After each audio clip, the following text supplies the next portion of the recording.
You didn't, They went around and put flyers. doesn't in have all much. their Sessions, mailboxes. closed session. Mailmen, of course, Ready? took them out. Okay, everybody, we're ready?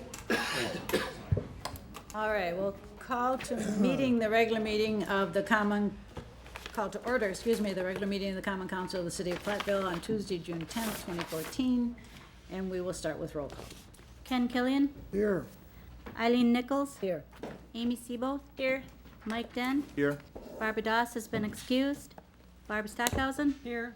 And Dick Bonin. Here. First item this evening is a public hearing regarding ordinance 1406 to amend the limited occupancy overlay district, and we'll start with staff presentation. Okay, we had started some discussions regarding these changes previously. At that time, the initial changes were pretty straightforward. There was a proposal to expand the properties or the allowable properties where a district could be created. Right now, it's limited to properties that are zoned R1 or R2. There was a proposal to expand that to include properties that are in any residential historic district, and in particular, the West Main and Division Street districts have property that are zoned R3. So under the current ordinance, that would not be permitted. So that was the initial proposal. At that time, there was a considerable additional discussion on some of the other regulations within that ordinance. So the council asked the Plan Commission to take another look at that and come up with some additional suggestions, which they have done. So they've come up with several additional suggested changes to that ordinance. The first one would be maintain that initial proposal to expand the area where the overlay district could be created to include any of the residential historic districts in the city. And as I mentioned, that's basically directed towards the Division Street and West Main Street historic districts. So that would be the first change. There was also some discussion regarding the definition of family as far as regarding the occupancy in that district.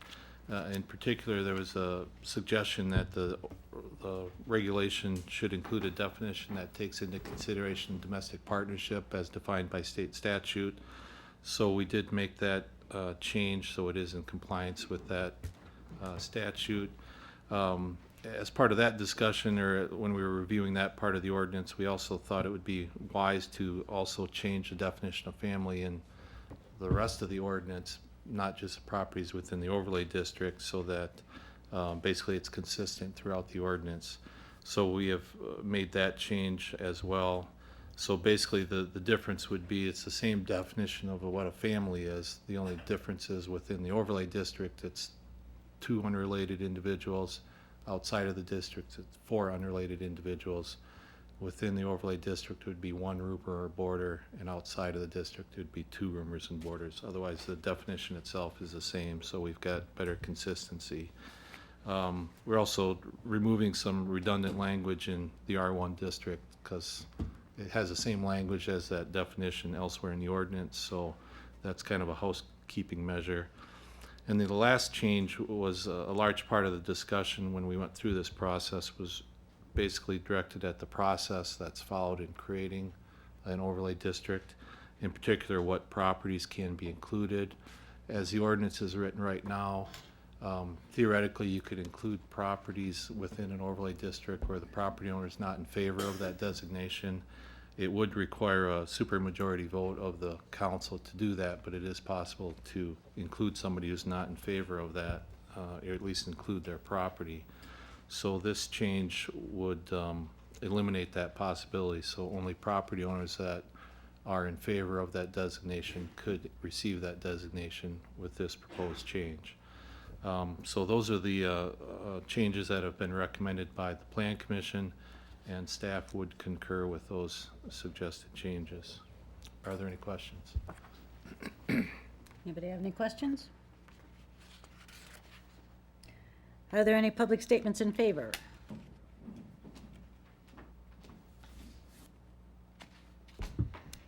Please give your name and your address.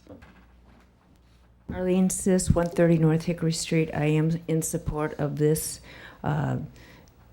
new thing that will take place here in Platteville. I live in the West Main Street historic area. So thank you so much, and I appreciate what you're doing for history here in Platteville. Thank you. Any other statements in favor? Any statements against? Any public statements in general? Council discussion? I think most of us, we've discussed this before at least once, and maybe more, so that's probably why there's no council discussion at this point. Is there a motion to close the public hearing? I move. Second. I have a motion and a second to close the public hearing, and we'll vote. Killian, Yes. Nichols, Yes. Seaboth, Yes. Den, Yes. Stockhausen, Yes. Bonin, Yes. motion carries. And common council action on the limited occupancy overlay district zoning changes. I moved we approve the changes. Second. We have a motion and a second to approve the changes as proposed, and we'll vote. Killian, Yes. Nichols, Yes. Seaboth, Yes. Den, Yes. Stockhausen, Yes. Bonin, Yes. motion carries.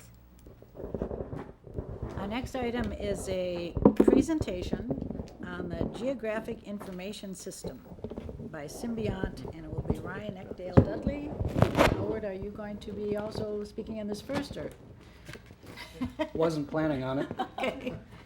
I'll introduce him here momentarily. Let me get this ready to go. It's unfortunate that our system doesn't allow for things here.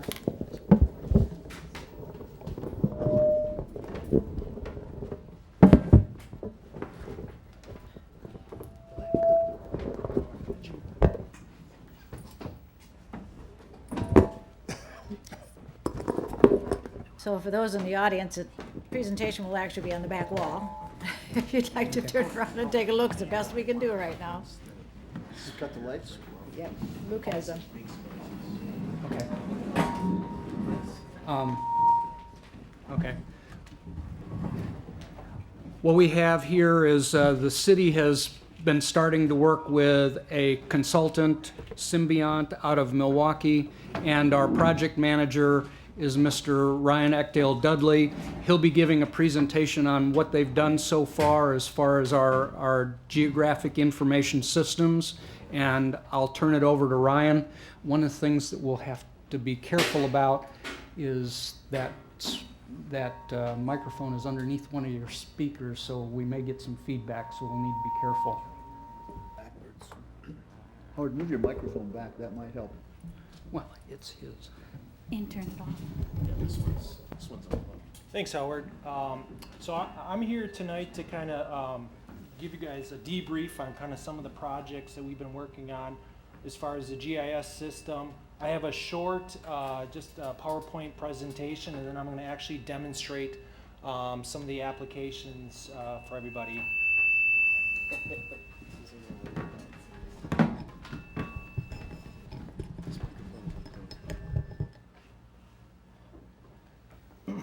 I'd like to introduce Platteville Places. Platteville Places is a series of web-based interactive maps, applications, data, and tools, which is now it's allowing the city of Platteville and the community to make better and more informed decisions with the goals of simplifying access to geographic information, streamlining workflows within the city and for the constituents of Platteville, and providing a transparent and forward-thinking geographic information resource for the community. Just to give you guys a little bit of background on the project and the status, this is a 3-year project. We did kick off the project only in January, so we're only 5 months into the project. We've made a lot of progress. Some of the tasks that we've been working on is one of the initial tasks was to convert a lot of the existing data from various sources, including the county and AutoCAD and other paper formats. And so we've worked to convert parcel, zoning, voting, and utility infrastructure to the GIS platform. As part of our initial year 1 scope, we also did do a GPS data collection to improve the horizontal and vertical position of all the utilities throughout the city. So you can see the map with all the dots. Those are all the points that we GPS this spring, and it's about almost 6,500 different features. And those include stormwater, sanitary, and water features. And lastly was to develop and implement various applications for the public and internal to use to interact with this information. And I'm going to go through those here next. On the public side, we currently have a series of different applications, and I'm going to demonstrate these next, but I want to just describe them individually. We have the parcel finder, which is essentially a very simplistic app designed for folks to pull up property and parcel information, and it can be used on on your mobile phone, through your desktop, or through like a tablet. We have another app called Platteville Places Lite, which includes the parcel, but also includes zoning and voting information. It's designed to be simplistic as well for non-GIS users. And then we also have available to the public a more advanced viewer, which we're calling the Platteville Places Public Advanced, which has additional advanced features that allow people to do different types of analysis, and I'm going to demonstrate that in a bit. And just over the last week, we unveiled a new application called Platteville Parks, which allows, it's a storytelling map, which is very simplistic and interactive, allows people to view essentially where the parks are throughout the community. And we see this as almost a framework for other types of content moving forward. And then we also have a voting location map where the public can use the application to basically click on where they live. It'll tell them where they need to vote, who their aldermen representatives are, when the next voting date is, and so forth. And then we have another just zoning map, a very simplistic map that's allowed for folks to basically turn on the zoning and see what the zoning is based on where they live. Internally, we have a advanced viewer, and it's for the internal folks within the departments. It has all the layers that I've described, in addition to stormwater, sanitary, and water layers within the interactive map. So I'm going to go ahead and just demonstrate some of the applications to everybody. The page can be launched from the city's website. If you go to the home page, you'll see that there's a popular pages, and then there's a link to Platteville Places. That will open up this page, and then down below are the different apps that are available. And as we develop new content and new apps, they'll be available here to the different folks to use. So I'm going to go ahead and just open up Parcel Finder. And this is, like I said, this is really designed with one purpose, really to identify parcel information. So for instance, if I click on this parcel, it'll bring up just general information about that parcel, including property address, owner, PIN. If I click on more information, this will bring up Grant County's assessment page.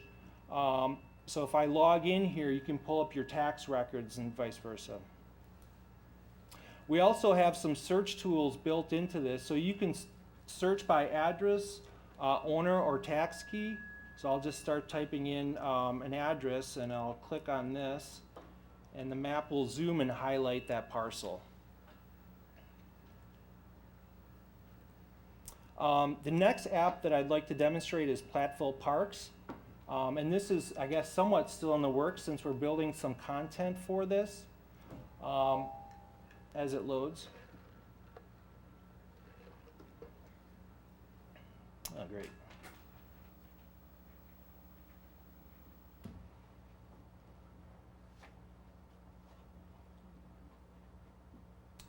So this is a very simplistic framework application. It allows people to essentially click on the pictures, and it'll zoom to that location and then bring up, this is just Pool Park. You know, if I click on Smith Park, It's just a nice way to highlight kind of some of the features within the community. So we're going to be building content and using this for other applications as well. I'm going to go ahead and open up the advanced public viewer and show you some of the functionality.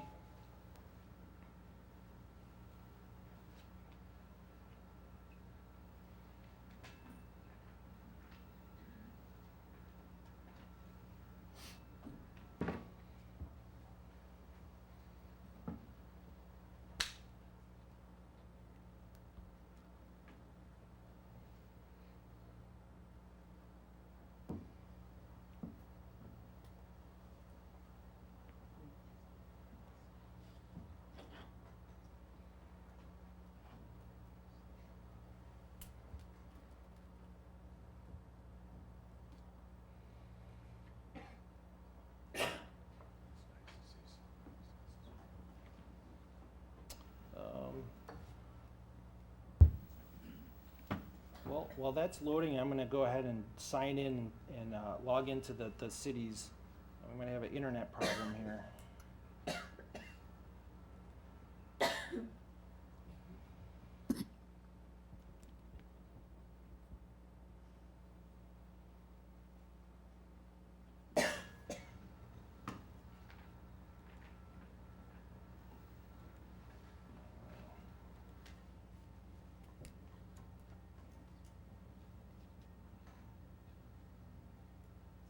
Apologize.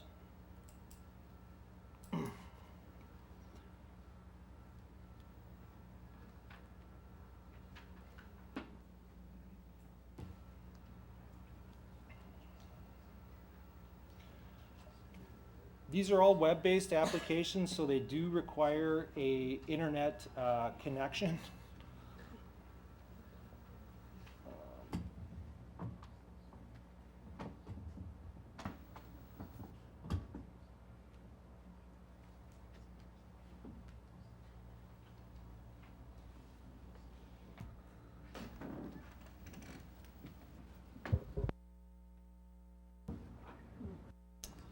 That's unfortunate.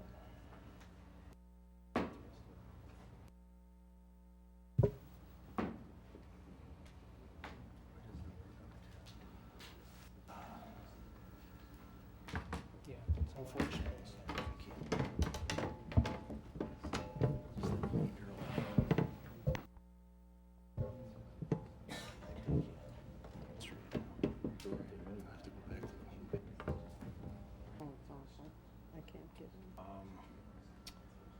Okay, I'll do that. Everybody will know where to access. Okay, all right. I don't even know if I can open the homepage anymore.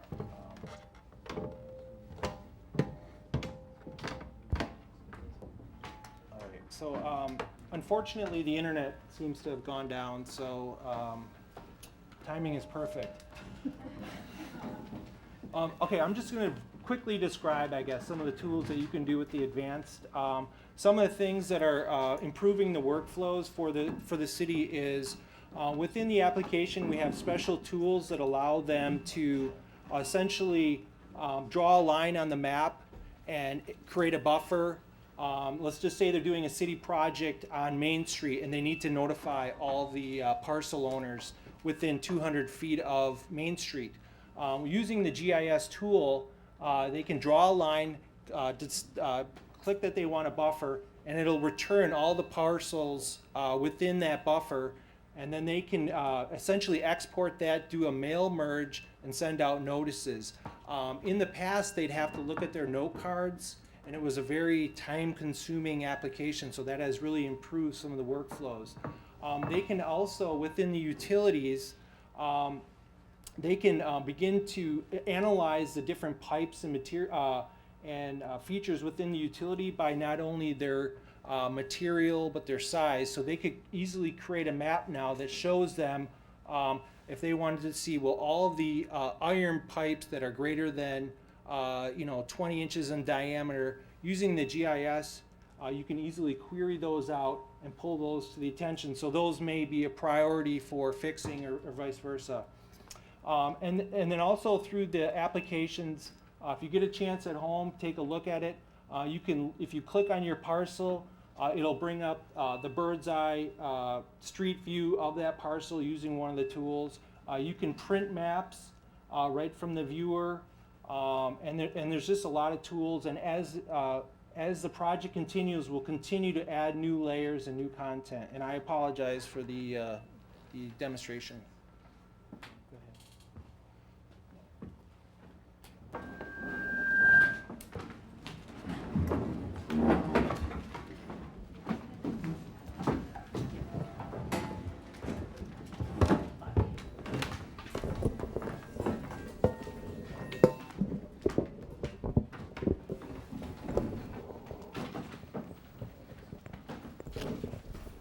Thank you very much for the demonstration. I'm sorry that you had internet problems. That's happened to most of us at some point, so certainly understand that, but thank you. It looks like a very good program that the city will get a lot of use out of, I think. All right. We're going to go on to the consent calendar. The following items may be approved on a single motion and vote due to the routine nature of previous discussion. Please indicate to the council president if you would prefer separate discussion and action. First is minutes of the May 20th special meeting and the May 27th regular council meeting. B is payment of bills. C is financial report for May.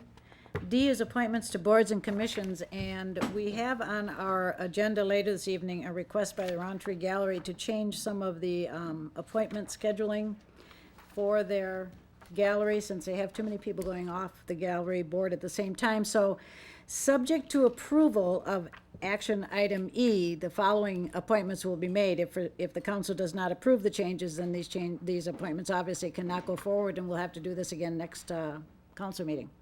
But subject to approval by the council, Michael Hadfield would be 1 year, David Meinhardt would be 2 years, and Rock Riedel would be 2 years.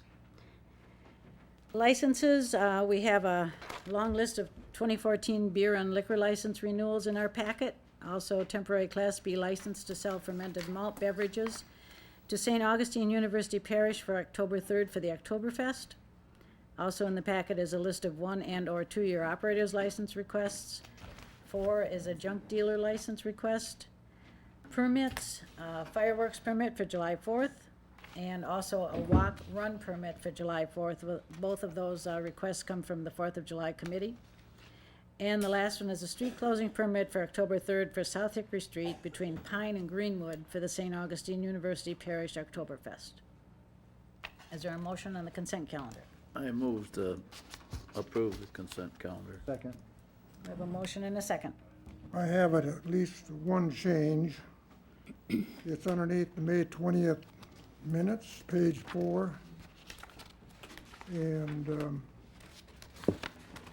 I recommended that the Roundtree Gallery be moved to the library block, not the museum. I hope that's what I said. And then I guess my other comment is I'm sorry, that where are you talking about? The May 20th special council meeting, Or it's on page page 4. Page 4. And it's about the middle of the page, and my name is listed there, and it says Killian stated. He likes the idea of having the museum, should be Roundtree Gallery. Roundtree Gallery? Okay. Yep. Thank you. Anything else? My only other comment is Mike Den was not there, so we just speculated as to what you meant. Right, and I think Do those, you want to change any of this, or? I read it over. No, it's pretty much what I talked about with the IT thing. We need to do it. We need to have the money to do it. We need to get Okay. it done. We're back to 2003 with all our stuff. It's time we upgrade. okay, and the other change that I would note, Jan, is on the first page, the very last sentence, actually, it says the EDA $100,000 grant, and I think it was an $800,000 grant, so 800? Yeah. Okay. that was the EDA grant written by Regional Planning. Okay, thank you. So the motion includes those changes? Correct. Okay, so we have a motion and a second with changes, and we'll vote. Killian? Yes. Nichols? Yes. Sebo? Yes. Den? Yes. Stackhausen? Yes. Bonin? Yes. Motion carries. Next, we have citizens' comments, observations, and petitions, and this is people that have asked to speak, not necessarily on one of our action items, so I know there are a lot of people here about the trail, but that's coming a little later.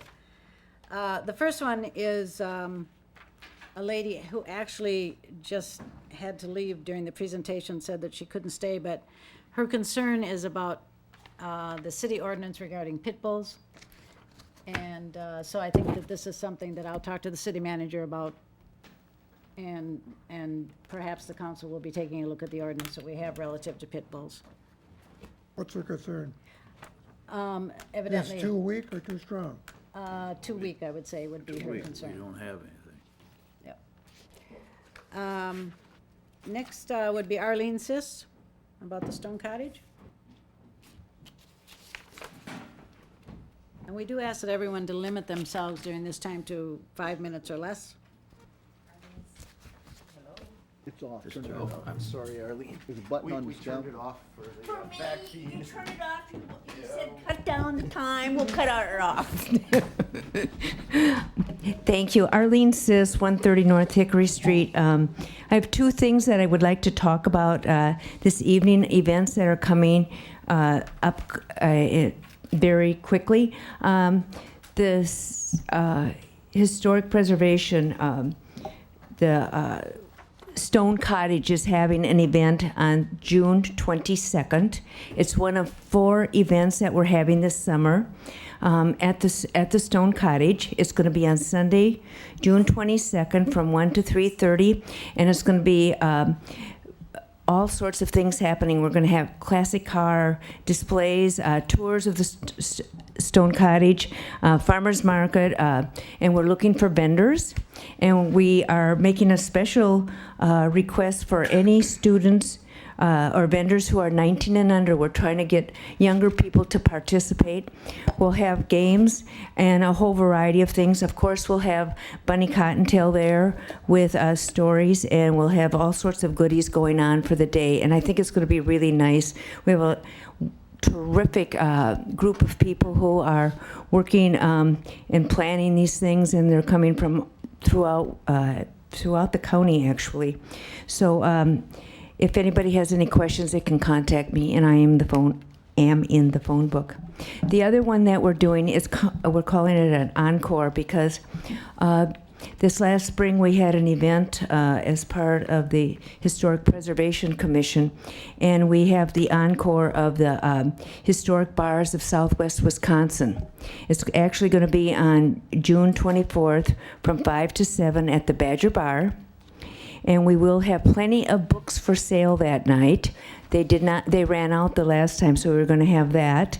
And we're going to have the other author of the book Bottoms Up that talks about not only the Badger Bar, but also other historic bars of Wisconsin.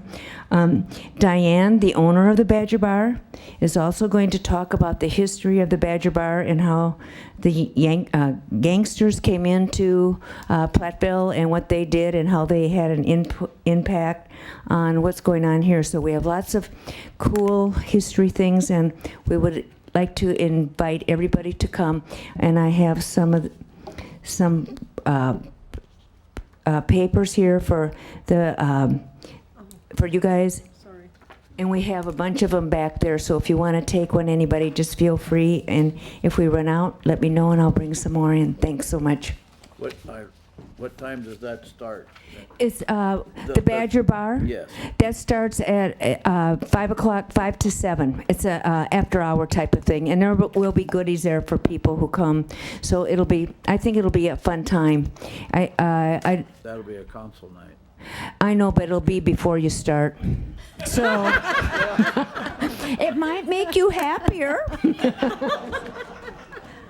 Might be a happy time. Thank you. Next is Lynn Berger.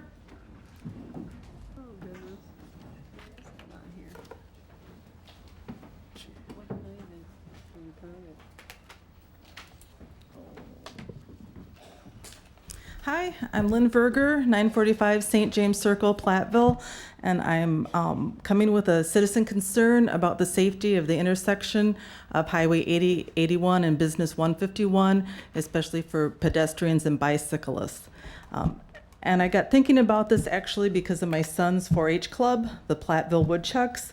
Every May, they take a bike ride, usually from Mountain View Park down the Arboretum Trail. We stop for ice cream at Dairy Queen, and then we get back on the trail and we end up in University Memorial Park. And it's really fun. However, last year we decided not to do that because the leaders had concern about the safety of going through that intersection because the kids had to cross 8081, then they had to cross Business 151 to get to Dairy Queen, and then we had to cross back to get on the trail to finish our ride, and I can't say I disagree with that decision. And then, you know, again, this year we did not do the bike ride. It got me thinking how much business the 151 and that intersection is used. We certainly have more businesses down there now. The new gym, Dunkin' Donuts, Culver's is reopening. Lots of people frequent those areas, and I really think we need to be concerned about the safety of people that are going there. And I'm excited to hear that the PCA Trail might be paved and lit, and I think that's going to bring even more people to that area using that trail. And certainly my big concern with the trail is crossing 8081. And for the people that, and then we might even, up to you, in terms of the Knollwood Trail, I think that's going to attract more people. So I'd like you to consider that. I know there's always been talk about redoing the whole Business 151 corridor to upgrade it, and then that intersection will be part of that, but I just don't think this can wait. Platteville's growing, the university's growing, things are happening in that area, and I think we really need to improve that intersection with crosswalks and lights for pedestrians and bicyclists. So I hope you place this on high priority. My son's now a sophomore in high school, and it would really be great if we could have one more bike trip with the 4-H club before he graduates. Thank you. Thank you. Next is Jody Richards.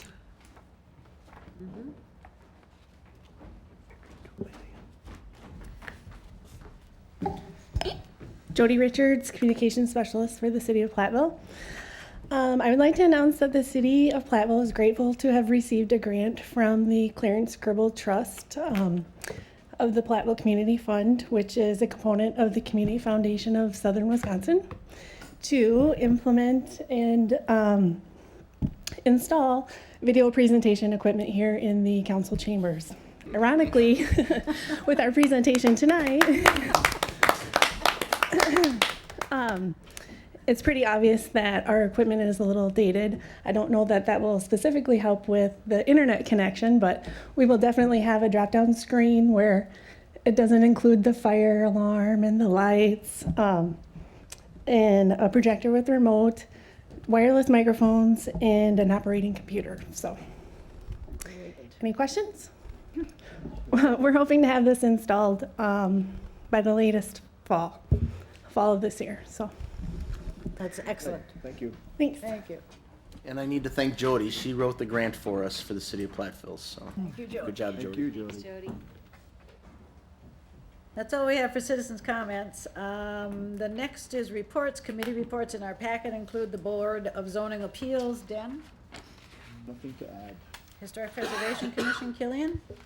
I have no additions, Housing Authority, Killian? no addition. Museum Board, Stockhausen? None. Plan Commission, Den and Nichols? I don't have anything. Hashed all that. Tourism Committee, nothing to add there. Other reports in our packet include the airport financial report for May, the city attorney itemized statement, water sewer revenue and expenditures for May, and department progress reports. Any questions any council members have on any of those? All right, seeing none, we'll go into action items. First is the Kallenbach properties. Joe?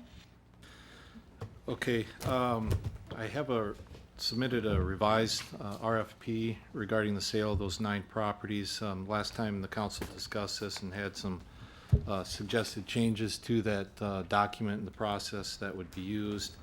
I wasn't sure that everybody was in consensus with every change, so I made the ones where I felt comfortable making some changes. But overall, one thing I tried to do was simplify, shorten, especially the evaluation criteria and the submittal information, so I combined a couple of sections to shorten that document up. There was a discussion last time about at least providing a little bit of an emphasis for the creation of affordable owner-occupied single-family housing, so that was added as a criteria for consideration. There was discussion last time about the time frame where the projects have to be completed.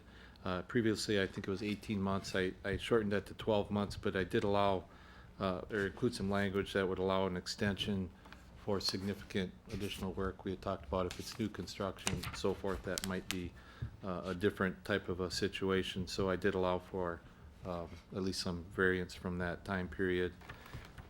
There was also discussion last time. I don't know if there was an actual consensus reached about the minimum bid. So the minimum bid price is included in there as a minimum. I think I changed the language. It's not a minimum, but the base bid price, I changed to that, and included some language that basically said to have a price different than that or lower than that has to have an additional benefit provided to the community, and you can leave that however you want to interpret that, but at least it makes a suggestion on a minimum price that you would consider, but gives the idea that you need to have something in additional value to the community to have a price lower than that. So I think it gets the point across with still leaving a little bit of flexibility. There's some additional guidance that I think we talked about last time as far as potential changes, but there wasn't really any consensus reached, so I basically left everything else as is, but you can certainly make some additional changes if you'd like. I think one thing we wanted to make sure you were clear on is the submittal date. Right now we have July 7th is when you at least receive these. And I think an additional question that came up since then was the additional 3 properties that the city has obtained since the last time we reviewed this. If you want to add those to this document at this time, or is there a separate process you want to follow for those 3 additional properties? It'd be the property on County B, the 3rd Street, and there's another one on Chestnut Street. Chestnut. So that would be something for your consideration. Otherwise, if there's any additional changes that you'd like to see, we would be glad to make those. Any questions? How do those other 3 properties compare to the ones we looked at? Anybody looked at them? Or what was the price at least? Perhaps with those 3 properties, it makes sense for the council to take a tour of those as well. I know the County B property is perhaps assessed a little bit higher. I believe it's the council's intention to annex that property before we sell, so that process has also begun. I haven't been in the properties. I don't think Joe has, Howard. So, you know, it's really maybe something where we need to explore the interiors a little bit more and find out if that's something that you want to see the insides, or I see both yes and no. If we did, we'd have a good idea whether it's something that we could be used for other things, or if, you know, how bad it is, or how good it is. We have to have some parameter as to what we decide what we're gonna do with these things. Do we reserve the right to not actually sell them? I mean, if we want to move forward with this, we could include them now. I know people would go through extra trouble, but we could include them now and then decide not to. Right, any offers submitted still would have to be approved by the Platteville City Council. So if there was an offer submitted that was the most advantageous for the city, you would still have the right to turn it down. I'd add them on now. Since we got to Expedite. approve the final price anyway. We've got, Do you already have a number in mind for each one? well, there was on the Well, auction bid. we've I didn't- got, I don't. previously we had distributed information to the city council explaining how much money is invested so far in this, which are you know, a little bit different than the bid amount minimums, but, that'll all have to be reviewed when we get our bids in. I anticipate the bids will be higher than what we've invested in these, but I don't know, Joe, if you feel differently. Well, you might as well list them then, Okay, they're all in one package. List them. List them. all right. List them. Okay, that has to be part of the motion, folks. Whoever makes a you want- motion when we okay. finally, yes, I'm sorry, Brian? Under Roman numeral 8, I would like to add language to the first paragraph, or it's actually the first sentence, to add a sentence that says, "The selected bidder will be required to complete and submit a residential offer to purchase with addendum to residential offer to purchase using the form attached." I'm looking to Jan to make sure she's got it. I've got it written down and I can Thank get you. it, Jan, and is approved and is subject to approval by this common council, by the city council. So it's essentially getting the notion that you've already mentioned, that these offers have to come back to the council for final approval. And I just want to make it clear that the offer is going to be submitted on the form that's attached to the RFP in order for it, if the proposal is acceptable, they've got to sign this offer. Okay. Which then will get submitted to you folks. All right, so that's two things to add to the motion. I'm confused, you're talking about the 3 extra properties? Correct. No, I'm talking about the RFP. I understand you're adding 3 to 9, which is now 12. Okay. And I'm saying with respect to those proposals that are submitted pursuant to this RFP, need to have an understanding that if their proposal is accepted, they will sign this offer to purchase form. Okay, thank you. Another question. We have, the proposals are due July 7th, and I imagine that that's possible, but I'd like to put it out there, ask staff, if we added 2 more weeks onto that, I think it might give a lot more flexibility or cushion to get good responses in, but would that change our timeline significantly on the back end? Do you guys think? It's my opinion that the very first meeting we had, I thought the council had referenced the idea of desiring to have the properties remodeled prior to the start of the college school year. Yes. And if you've, did that change? Well, I'm just, in my Okay. opinion, that's not possible at this point, Yeah. so it Okay. doesn't matter. I brought that up, but you're right. It's, I guess the date is flexible then. It wouldn't be. Yeah, I would rather, I echo Amy, I think I would rather give developers enough time to actually look at these properties, and the dates that are in this information now said viewing the properties on June 12th, 24th, and 26th. We barely have enough time to even get that information out to prospective developers, so I think that those dates need to be changed as well, and I think we need to give a little more time for people to respond, because the don't- RFP will be somewhat lengthy. We don't need that based on when the school starts, because Okay. some of these may be made into family homes. We don't, And we certainly want to encourage the family Right. homes. We definitely want them to be sold by the end of this year, though, this calendar year. You That's want- the definite goal, right? You don't wanna give them till December to decide. You know, you wanna No. shorten this up, Yeah. within reason. A few more weeks or something would be more reasonable, I think. And I've already got reservations to see the Kallenbach houses on those dates. So if we could, maybe I could add additional dates to it, but I don't really want to erase the ones we have. And that's understandable, I would agree to that, but perhaps add another date in In early July or something, Just one depending more. on, for yeah. the other 3. It doesn't need to become a strain on staff. Right. I love it though, Joe. I think you did a great job integrating the conversations that I think we've had. Thank you for putting that energy into this. Other comments or questions? I just have one comment to the whole package. And we talked about this as being a very good package, but don't be surprised if, because we use this whole thing, that we might put off some people that might have purchased the property. So just so we're aware of that. Because of what you're asking with the bonus points and all of the rest that goes along with this, just so we know.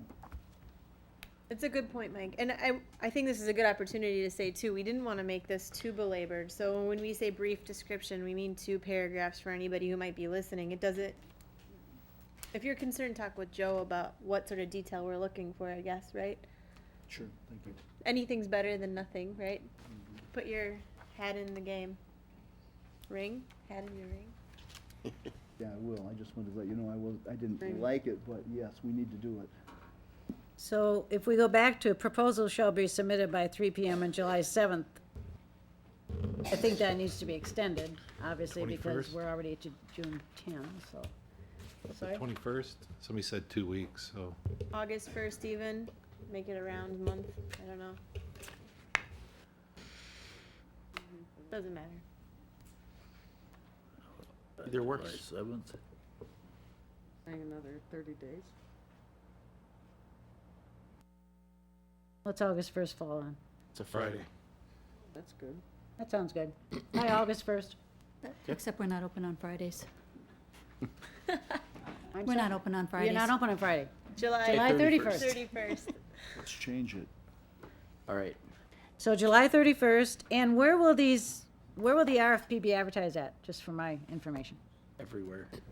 Everywhere. Everywhere? I mean, generally it'd be online, on the webpage, and does it at- get advertised in the papers, or? At minimum, I expect the Platteville Journal, the TH, the city's website, our Twitter and Facebook accounts, probably the cable channel.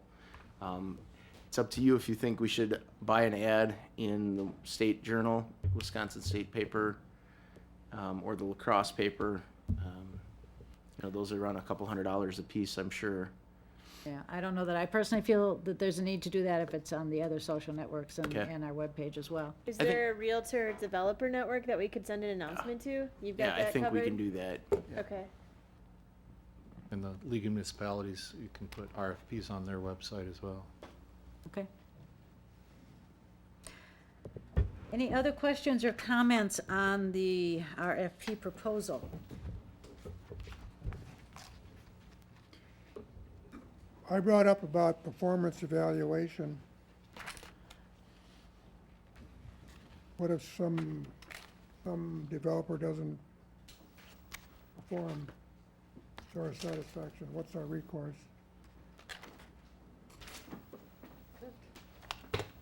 A purchase agreement? Is that what you're talking about, Ken? Or not the purchase agreement, what was the phrase? Well, city attorney had a comment last time about it. Well, there is a proposal for a development agreement. If you are concerned, we could add it or require a development agreement. Depending on the bid, I suppose. Brian, you want to weigh in? Well, I'm gonna try.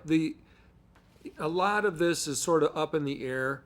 I mean, if the proposal is, we're gonna buy this property and you accepted it, the city accepted it, and they're gonna do some minimal amount of improvements, then, the odds of that not getting done satisfactory are pretty small. If we get into more complicated proposals where they're proposing to rehab this property, gut it, do these things, and they want to buy it for $10 and the city's agreed to that, then I'm thinking, well, the added work and documentation of a developer's agreement for something like that provides specifications and some recognition of what will happen if you don't do this within the time period provided according to what you said you were going to do, that we should start down that path for these more complicated projects. Some of them may be goals for assessed value, market value creation, and for a penalty or some kind of understanding about what happens if that value is not achieved. It's a little hard to tell what we'll need to do. So you're suggesting a wait and see approach per each house, each unit? I think we need to figure out what kind of documentation is going to be appropriate depending on what the proposal is that you want to accept. Okay.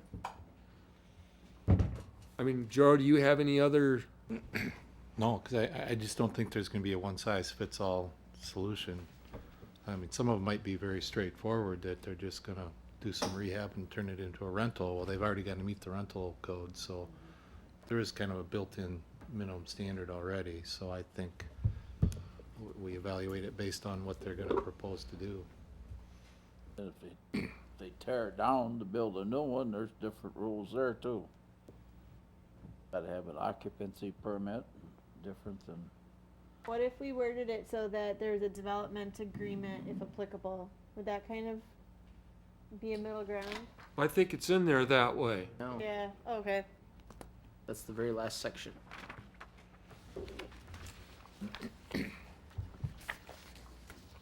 Other questions?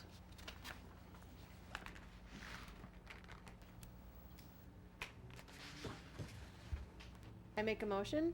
Yeah. You may make a motion, and again, please remember Right, all the the city attorney language. language and the 3 additional properties, and also perhaps an additional date for July 31st. for July 31st for the RFP, but an additional date perhaps o'clock? for the open house if requested, or contact city manager, I guess. Okay, I make a motion to approve the request for proposals as presented for the Collenbrock properties with the following changes, including Brian's legal language. Is that good? Yes? Change the date to July 31st deadline. And what was the third? to add 3 additional properties. To add the 3 additional properties Additional date for the property viewing. and the additional date for the property viewing. Thank you, Jen. Welcome. second. Or aren't you done? Done.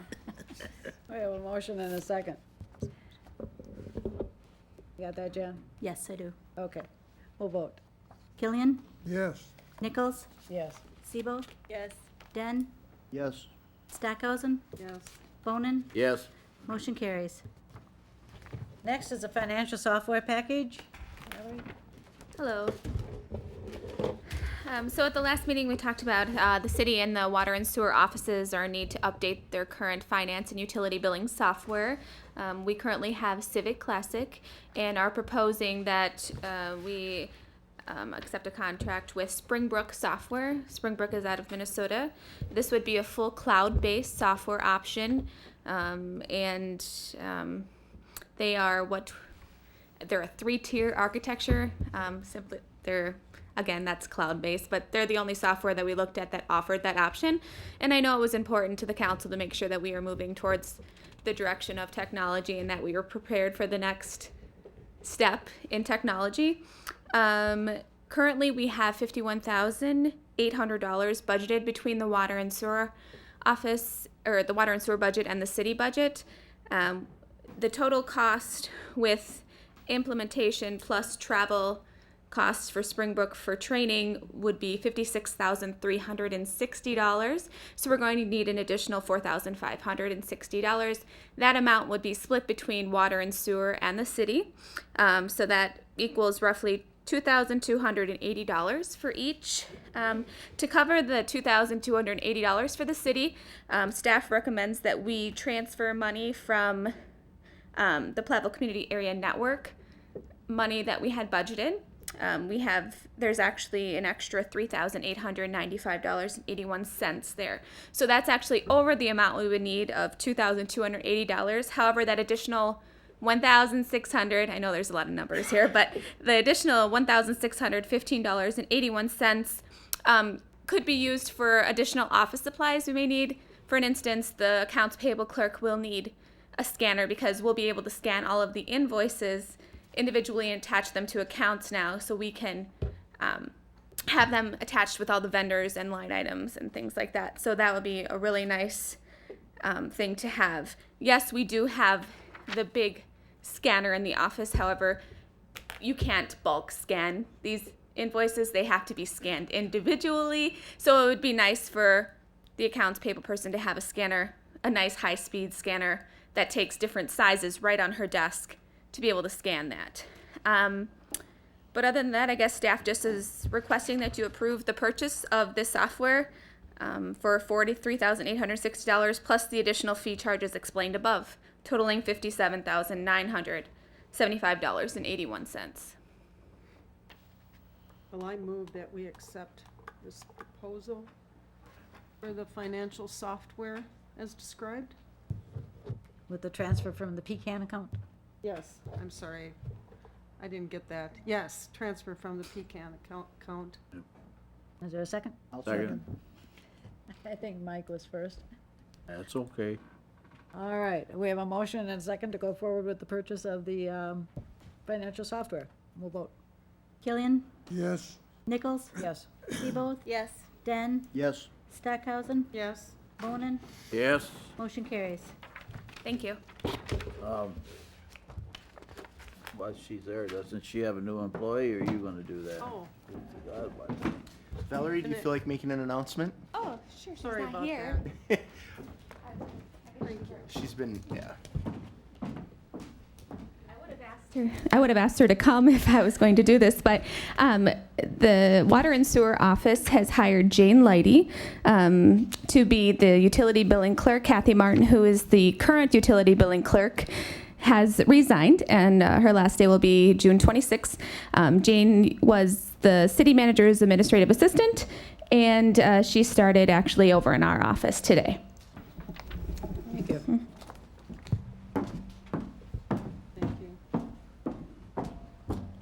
Next item is the Resolution 1420 Municipal Airport 6-year project plan. I believe the chair of the Airport Commission is going to speak on this. Good evening, members of the council. Bill Closter, 975 Highbury Circle. I am also, as the council president just said, the chairman of the Airport Commission. Just a little background on the requirement for the resolution for the airport 6-year project plan. This plan was developed by the Airport Commission in conjunction with the State Department of Transportation Bureau of Aeronautics. It's a 6-year plan for improvements at the airport, most of which, or all of which, are funded in part by the state and the federal government. All the projects, with the exception of the hangar project, will be 95% funding between the state and the federal government, 90% from the federal government, 5% from the state, and then the city and the airport has to put up the remaining 5%. For the hangar project, which we have scheduled for next year, that's a 90-10. The state does not contribute to the hangar projects. So what I'm going to do is briefly go through just some highlights of the 6-year plan, and if anybody wants to go through it in much detail, I can do that. But right now, this year, we just started this past week on a taxiway expansion, which is going to develop the area between the existing hangars and Highway 80 to allow additional hangars to go in there, and we're putting in 3 taxiways to support access to those hangars. Next year's project, we're trying to put up additional hangar space, as all the hangar space we have at the airport currently is rented. We do have space for individuals who want to come in and build their own hangars on a ground lease option. The next couple of years in the 6-year plan are spent strengthening and resurfacing our generally east-west runway, runway 725. And then the last 2 years, we'd be looking at doing a study and then possibly extending the other runway, the general north-south 1533, to 5,000 feet to allow jet traffic. The one thing, I understand there's a threshold we have to meet in order to get federal funding for that extension, and that's 500, the projection of 500 jet operations every year, which is fairly substantial, and we're not sure that we can meet that criteria. That's one of the reasons we pushed that project back and moved the hangars up. That's basically the highlights of the 6-year plan. If you want, I can go in more detail, or if there's any questions, I'd be more than happy to answer. That equipment sitting out there along the fence now, they're gonna be building that. Yeah, there's an earth mover. Yeah. Yeah. And they actually cut some trees down along the fence line here the last couple of days. They've started. Any Any other questions? I have just one point. What do Yes, we sir. have right now with the two turboprops that are out there for number of, what do you need, sorties or landings, takeoffs? Is that? They don't count. They're prop planes. They're not Even though pure they're jet. Props, they don't count. Yeah. Okay. Yeah. They have a jet engine, but their main propulsion is the prop. They're So turboprops. All right, thank you. Other questions?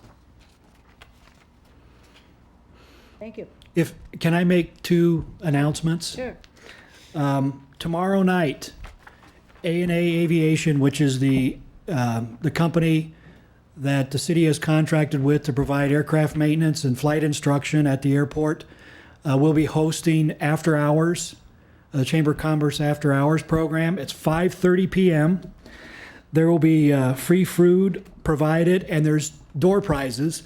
They'll be giving away 2 half-hour flights, introductory flights, as door prizes. So I'd encourage anybody who's even remotely interested in flying to try to get out and take advantage of that. And this summer, be watching. We will be having our annual pancake breakfast and fly-in, which supports the Scouts and the airport. Got a lot of interesting aircraft. I went to it last year, unfortunately for the first time, and got to do something that I've always wanted to do, and that's flying an autogyro. There was a gentleman out there, and if I had $25,000, I'd probably be getting myself an autogyro.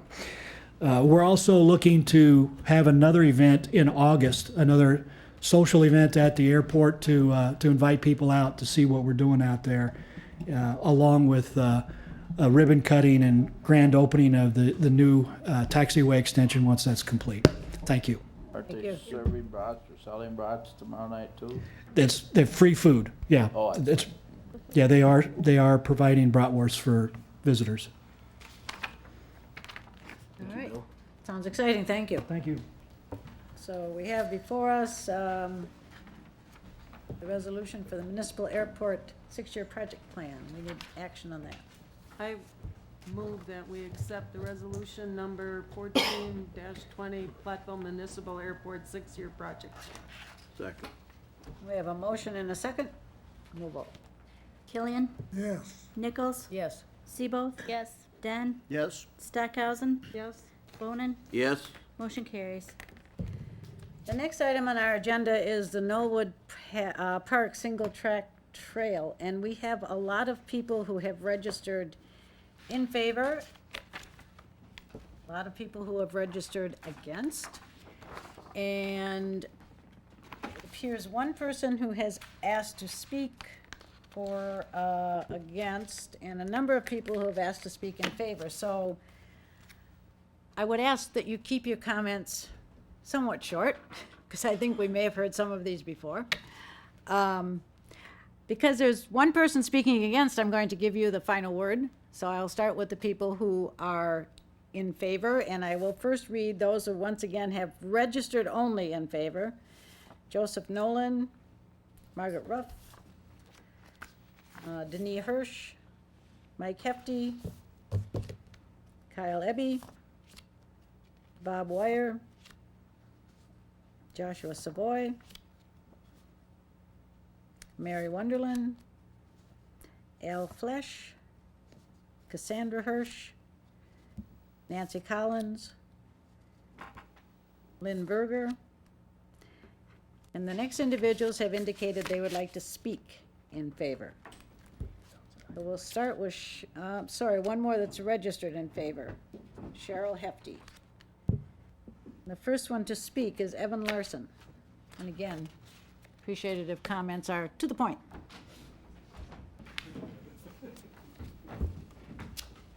Thank you very much for giving me this opportunity to speak. Could you give your name, Evan? Oh, just I'm because sorry. it's My name's for the Evan record? Larson. I live at 1010 7th Avenue.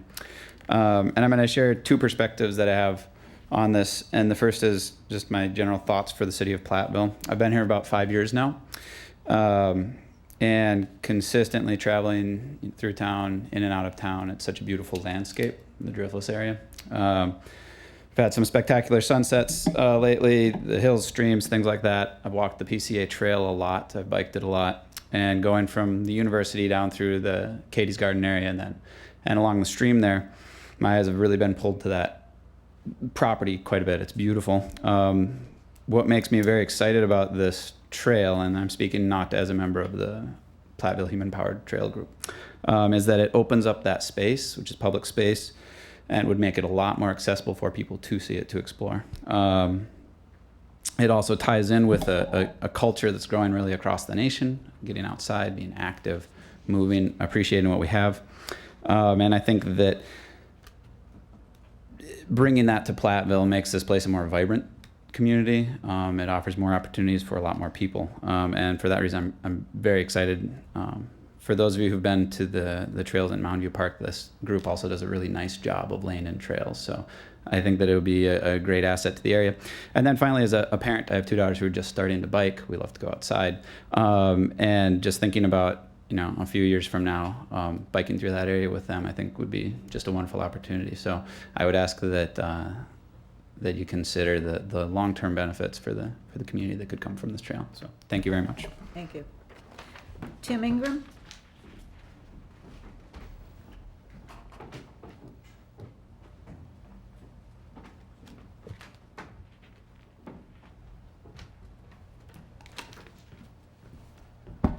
Hello, my name is Tim Ingram. I live at 130 Market Street. I own a business at 25 West Main Street, and I am a member of PHPT, the Platteville Human Power Trails Group. Obviously, I'm in support of this trail. As I mentioned at the last meeting, it is a city park. I think there's when you compare for what we're going to spend, which is not even city money, it's like what we're spending on this trail to put it in, compared to like what. Not that I have anything against the pool, but what you'd spend on something like that that's used from Memorial Day weekend to Labor Day weekend on something that can be used year-round by community members or people visiting the town to experience it. Families bringing their kids here to check out the university.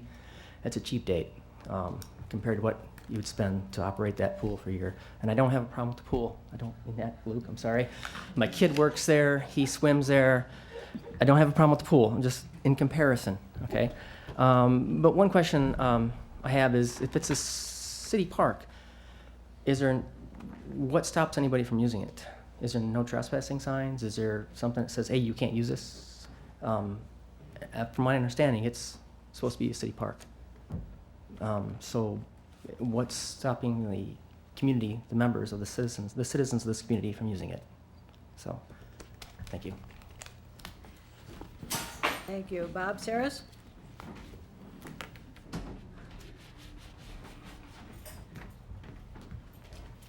Hi, I'm Rob Saris. I live at 145 Moonlight Drive. I'm in support of the trail at Knollwood. I've lived here in Platteville for about 31 years, and during that time, it's been really exciting to see the trail system and all the recreational opportunities that have developed over that time period. And some of the trails that we've had through the university, the new trail systems that we put in, the trail that's going to Belmont, hopefully at some time going to Belmont. It's just opened up a lot of recreational opportunities. And I see a lot of people on those when to use a phrase from the Field of Dreams, if you build it, they will come. I've seen just these Smith Park, Mountain View, when you put those trails in, there's people on them. And as a cross-country and track coach here at Platteville, the trails have opened up just so much more recreational opportunities and areas for us to run and bike. So I'd just like to say I'm really excited about what's been happening, and I'm excited that this group here has taken initiative to kind of expand Platteville's recreational opportunities. So thank you. Thank you. Jason Tyson?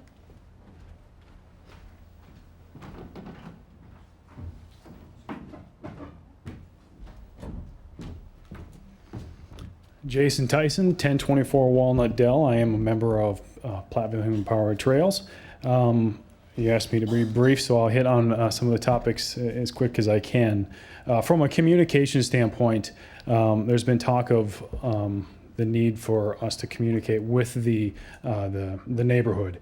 And we've done, I say, our best effort on that communication. Communication can never be perfect. It could always be better. I run an IT organization, and you know, even sometimes my guys remind me that in communication could be better, but I work really hard on it. We've gone through the timeline, and I won't go through every single point, but we outline 14 items here that we, along with City Park and Rec, and communicated out to the public, to the neighborhood as well, that covers, you know, with the different timelines throughout the phase of the communication. So we've made a real strong effort to try to communicate the best we can. That doesn't include things such as social media, which is a big tool that is used these days, not just with us, but in general, on, you know, advertising our initiative.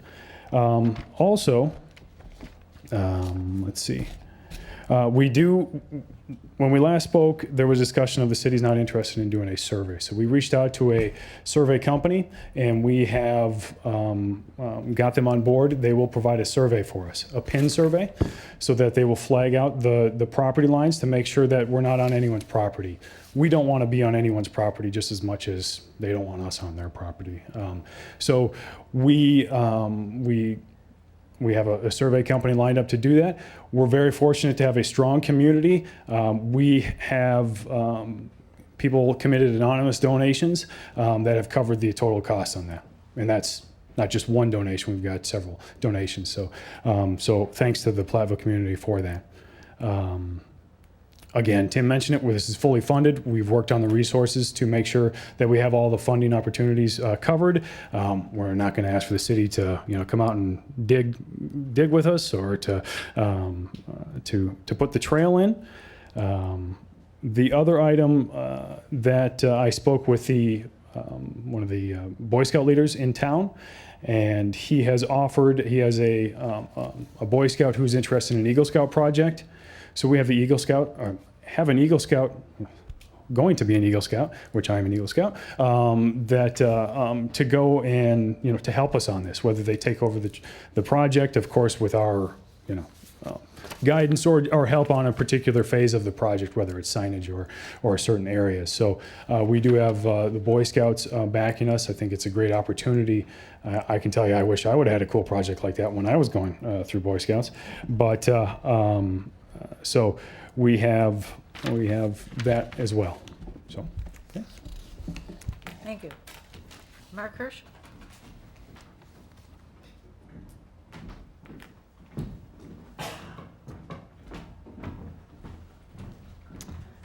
My name is Mark Hirsch. I live at 2076 Airport Road.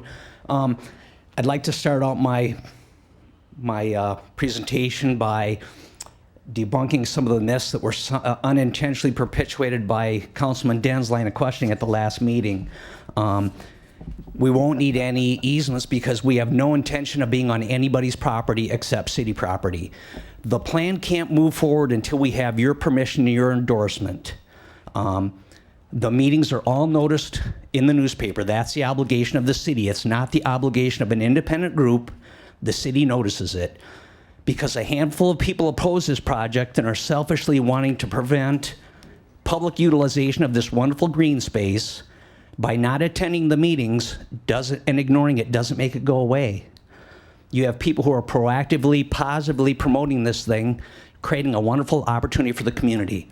We recognized an opportunity. We came forward. We're offering our resources, our time, our money, right down to the point of conducting a survey to guarantee that the trails we put in are within the 10-yard radius that was agreed on during the public parks meeting with the residents of the area. I don't know what more we could do to be positive and reach out and try and involve members of that neighborhood. Nobody likes change, but I'm telling you folks, I lost my job 6 years ago. The change was good. It's created some wonderful opportunities for me. I know these people have enjoyed the privacy and the personal opportunity to utilize this green space, but it's not a semi-private green space. It's a public green space. And by allowing us to put in a moderately unimproved trail, it will create fantastic opportunities for the community at large. It will not negatively impact these people, because I'm telling you, silent sports users, people who like to hike, people who like to bike, people who like to birdwatch, they're your neighbors. They're the people that you want spending time in your community. They're the people that you want to spend time with.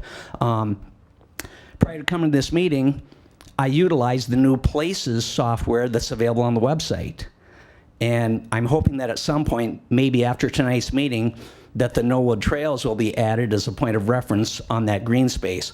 But looking at the map and looking at the boundaries that are established, unless there's some problems with the accuracy of that software, our intended trails are well within the boundaries of the green space in the Knollwood Park area. So please, folks, consider the advantage and opportunity this would offer for the community, and I encourage you to vote in support of the Knollwood Trail project. Thank you. Since you mentioned my name, I have a quick Yes, question sir. for you. Did you find out that part of your trail was on Ron Hall's No, property? here's the deal. There is no trail yet, so it can't be on Ron Hall's property. No, wait, Mike, you're asking me a question. Let me answer it. Yes. Let me answer it, please. I am. This is a proposal. It's a proposal that requires due diligence, and we've invested a tremendous amount of resources doing due diligence. Our due diligence is to the point that the city is not paying for a survey. A bunch of volunteer members of your community are paying for a survey. Why? To guarantee that the trail, when it's constructed, when there is a trail, there is no trail right now, Mike, so it can't be on someone else's property. Any of the flags that were put out in conjunction working with the parks crew. They don't even know where the boundaries are. Ron Hall doesn't know where his property boundary is. I asked him, I talked to him personally. So nobody knows where those boundaries are, but as a result of our efforts and our investment in our community through a survey, we'll be able to answer all those questions, and we'll be able to guarantee to you and the neighbors of Knollwood that this trail is on public ground. That would be fine. I went up and talked to Howard, and he showed me on the map, and he said that apparently some of your folks didn't realize where the boundary line was. You thought it was The city didn't know either. And Ron was there. That's why he called, and that's why I brought the question to you. Just trying to make sure that you guys took a look at everything. And that's why we're hiring a survey, to guarantee that everybody has the right information to work from. And that's great. Thank you. But at least now you know. Yep, thank you. Thank you. Carly Borcherding?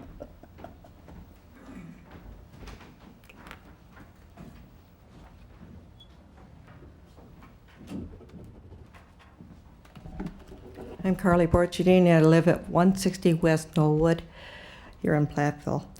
The Knollwood Park, I didn't realize when I bought my house that the valley behind me, the ravine, was part of the park.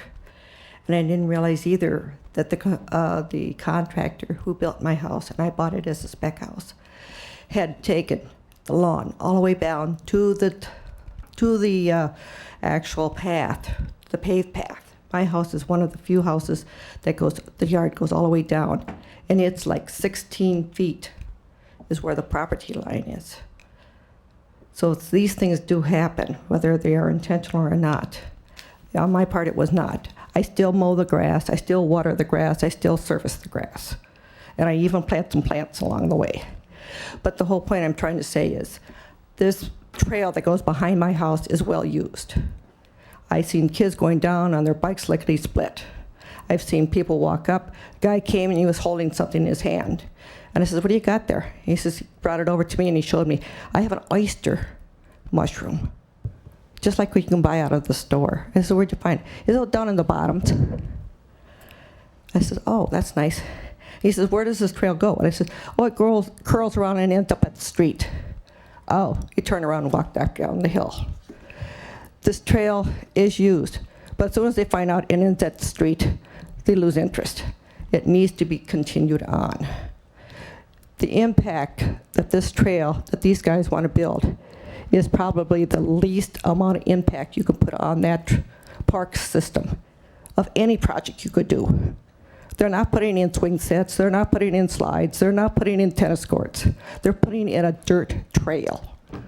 They have them at Governor Dodge. It doesn't bother the deer. It doesn't bother any of those animals up there because they have an overabundance of deer. So we can't worry about that. Privacy. If you stand up on the second floor of your house and look down at someone at the bottom, you get a bird's eye view. The guy looking at the bottom, looking up at you, gets how much of a view? Very little. This is a very steep ravine. And if you have all of your backyard and at least 10 feet beyond that, how much of a view are you going to get into people's homes? Yes, I know you lose some privacy. I know all about privacy. I moved because they built a 620-bed dorm next to my house, across the street. We have a shortage of parks on the south end. And the college has designed on taking our little Valley View Park. It's part of their overall plan. I beg you, please, don't let them do it. About 40 years ago, a Cub Scout group, and I was a dead mother, we planted trees over at Harrison Park. We went over to water those trees, and city crews had come through and cut them all off when they mowed the grass. Today, those trees would have been 40 years old. This is the future. That did not happen. Don't let this happen. Please give us our parks. Please keep our parks. Please develop our parks. Our generation needs it.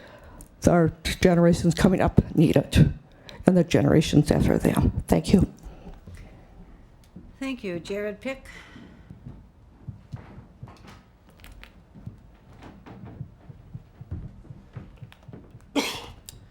My name is Jared Pick. I live at 300 West Mineral Street.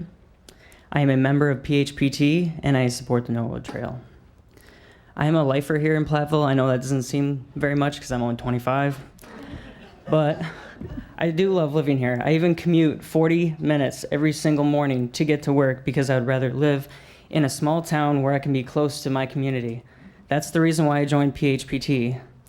When I joined PHPT, I did it because I believed that they were doing something great for the community. As a former athlete, and Coach Saris can vouch for me on this one, I do like to run. I run marathons and I bike a lot.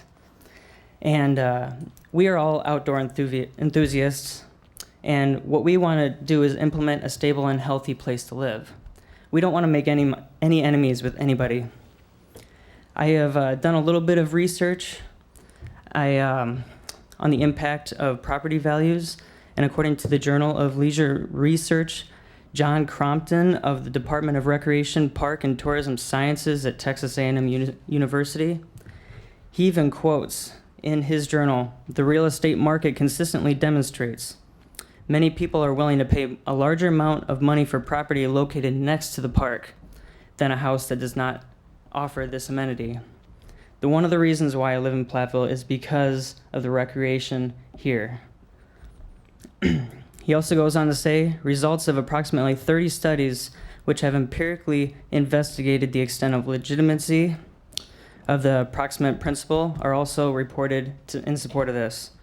Following up by stating the study's result suggests that positive impact to the community up to 20% on property values abutting or fronting a passive park area, and also contributing to the reduction of crime. These studies support the park use in cities, and that's also what we're doing as PHPT members. We want to utilize that area, not disturb nature, but to improve that and improve the city of Platteville. Thank you. Thank you. And Ron Wire. Okay, so we'll put you as registered in favor. Okay.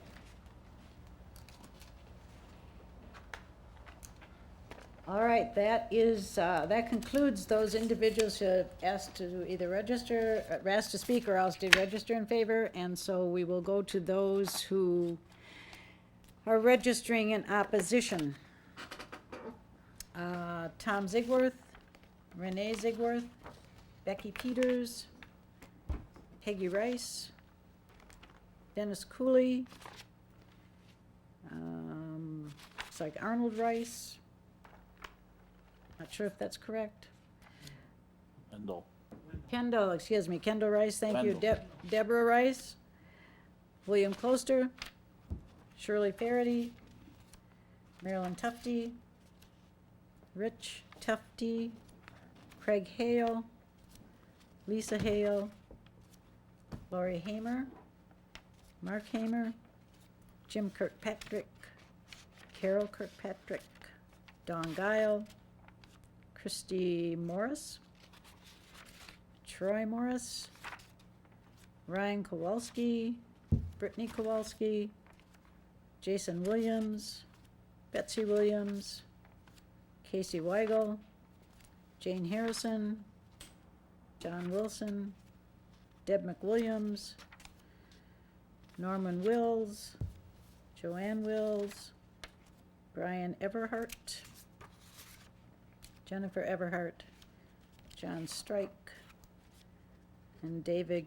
Kiekhofer, Loretta Dugan, and Michelle Strike. And the individual who has asked to speak against is John Guile.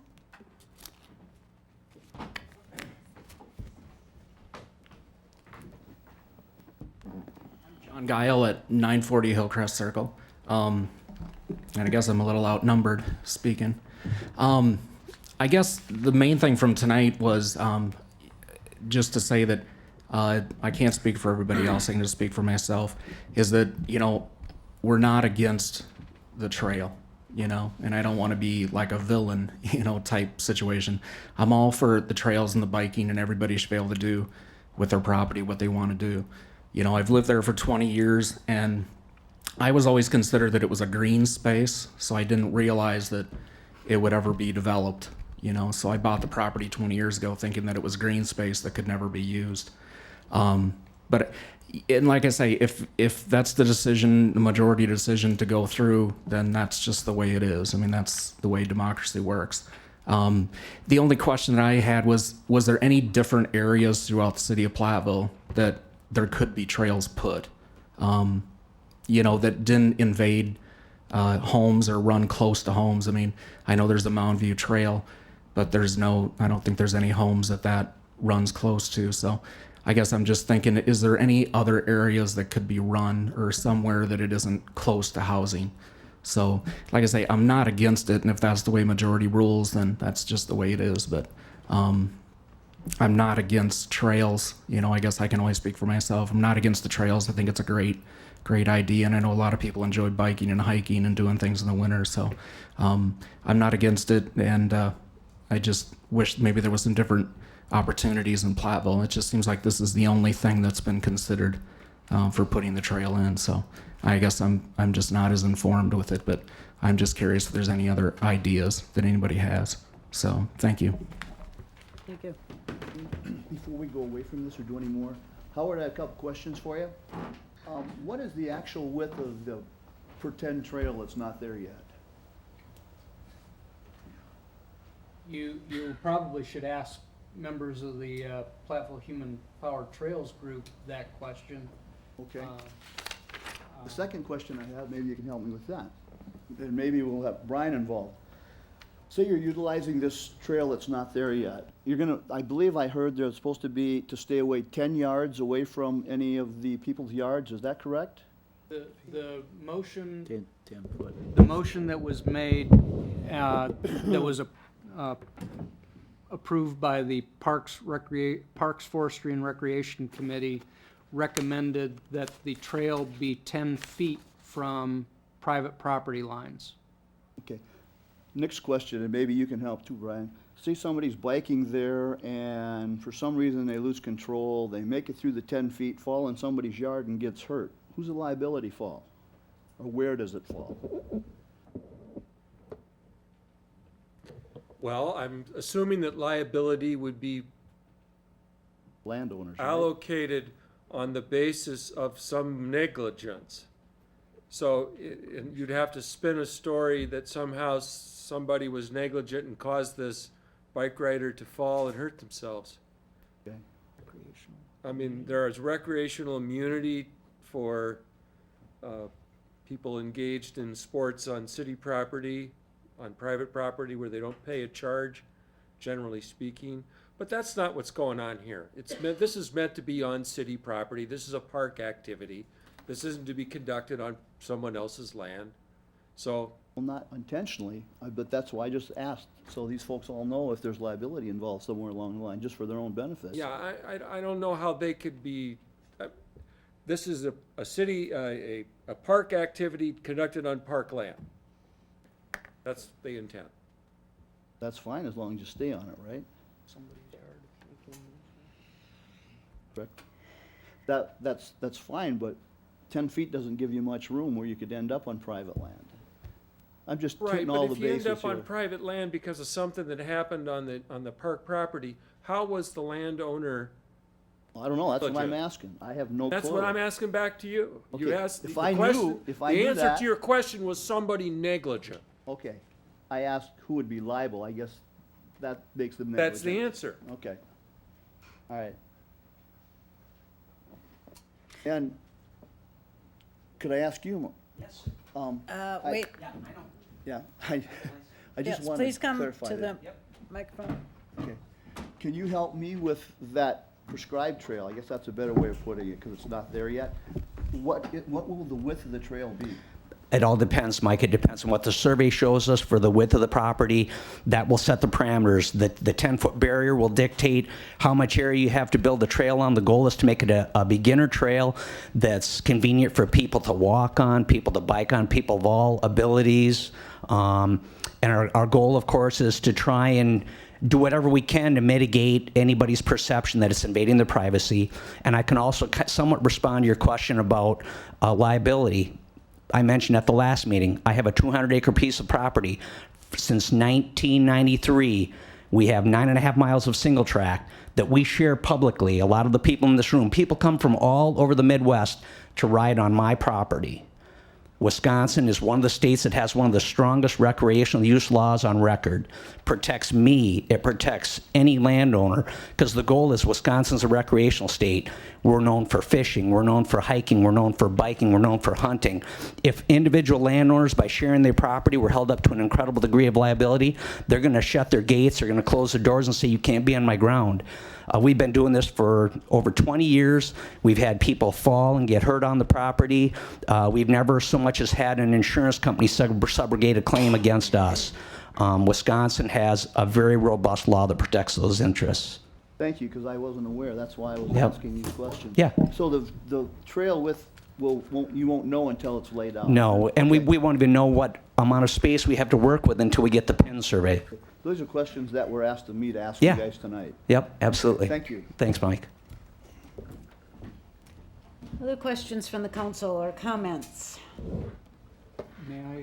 With all of the phone calls and the negative ones there, which is quite a few, and they're pretty much all residents up there, I think we need to table this till the 8th of July so that they can give them a chance to do their survey and also.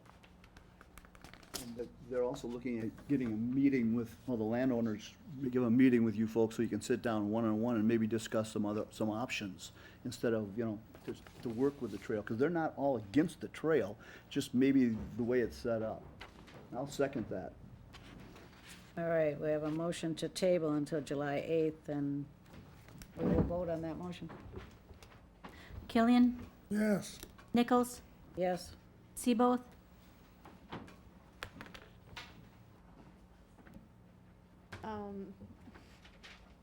Can I have a discussion before we There's no vote? discussion when it's a table. Okay, no. Den, Yes. Stackhausen, Yes. Bonin, Yes. motion carries.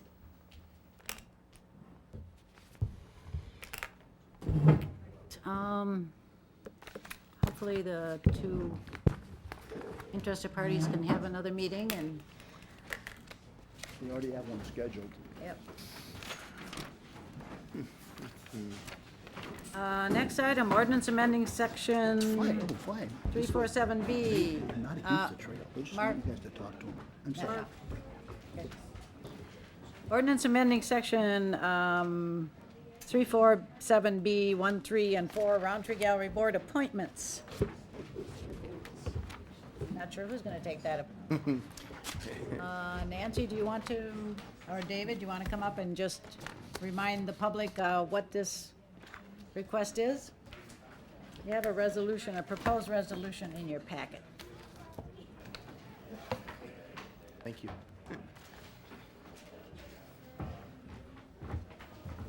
Thank you for your time. My name is Dave Meinhardt, 340 South Hickory Street here in Platteville. I'm a member of the Roundtree Gallery Board.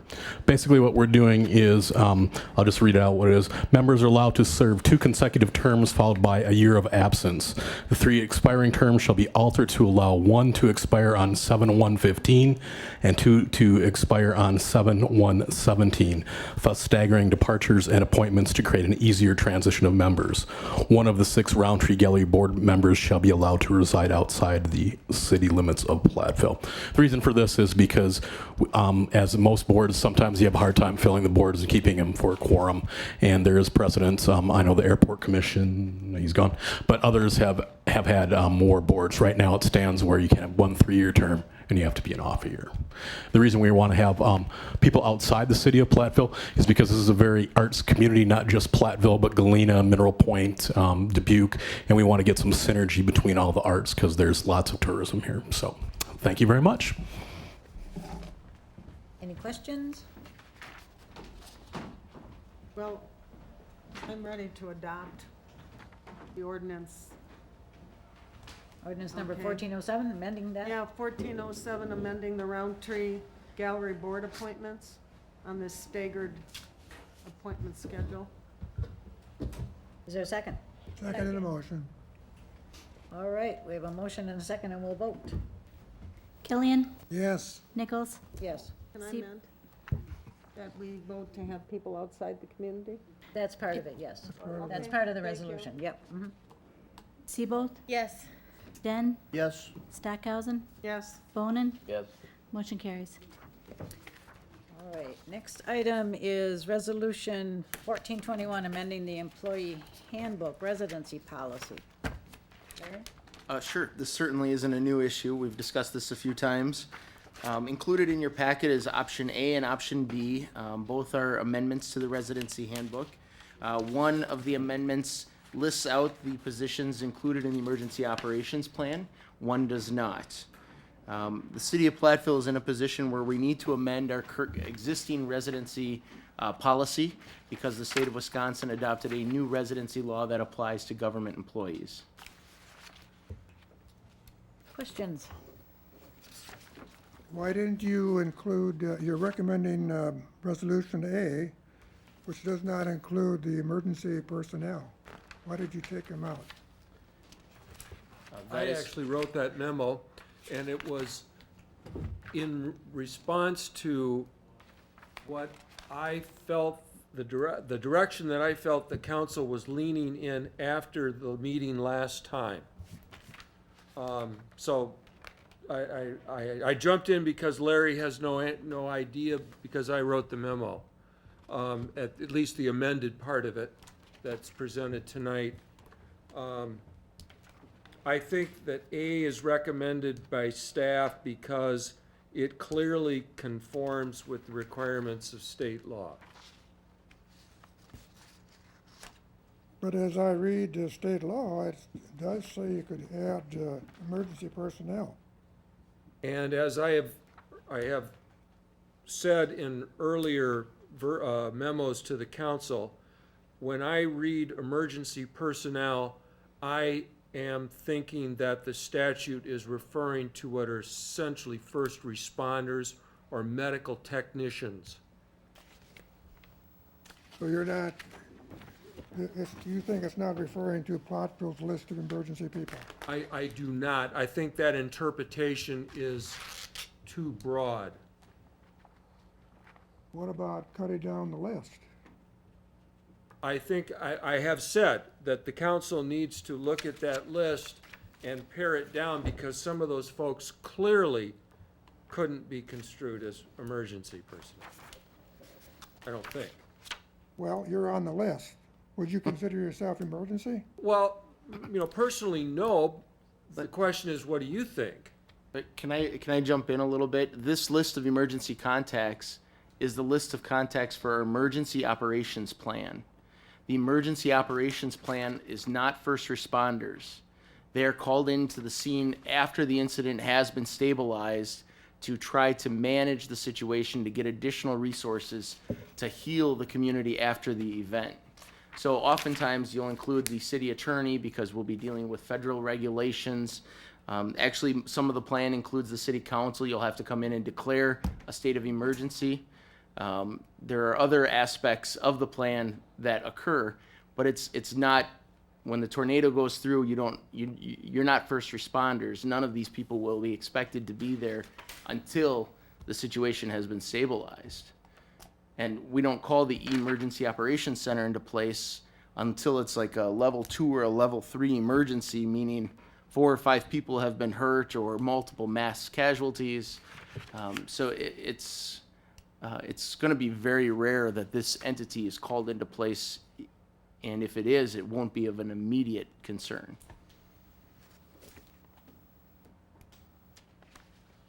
This also references the employee handbook, which does list department heads, for example, as being required now to live within the city limits. So this option A would remove that requirement. As I understand option A, Brian, and correct me if I'm wrong, but under D, the new D, basically, employees listed below must live within 15 miles of the city limits. All full-time police officers, sergeants, lieutenants, and the police chief. All full-time firefighters, fire captains, deputy chiefs, and fire chief. All full-time emergency medical service responders. However, if you go to item 3 under D, it does note that this residency requirement does not apply to volunteer law enforcement, fire, or emergency personnel who are otherwise employees of the city of Platteville, so.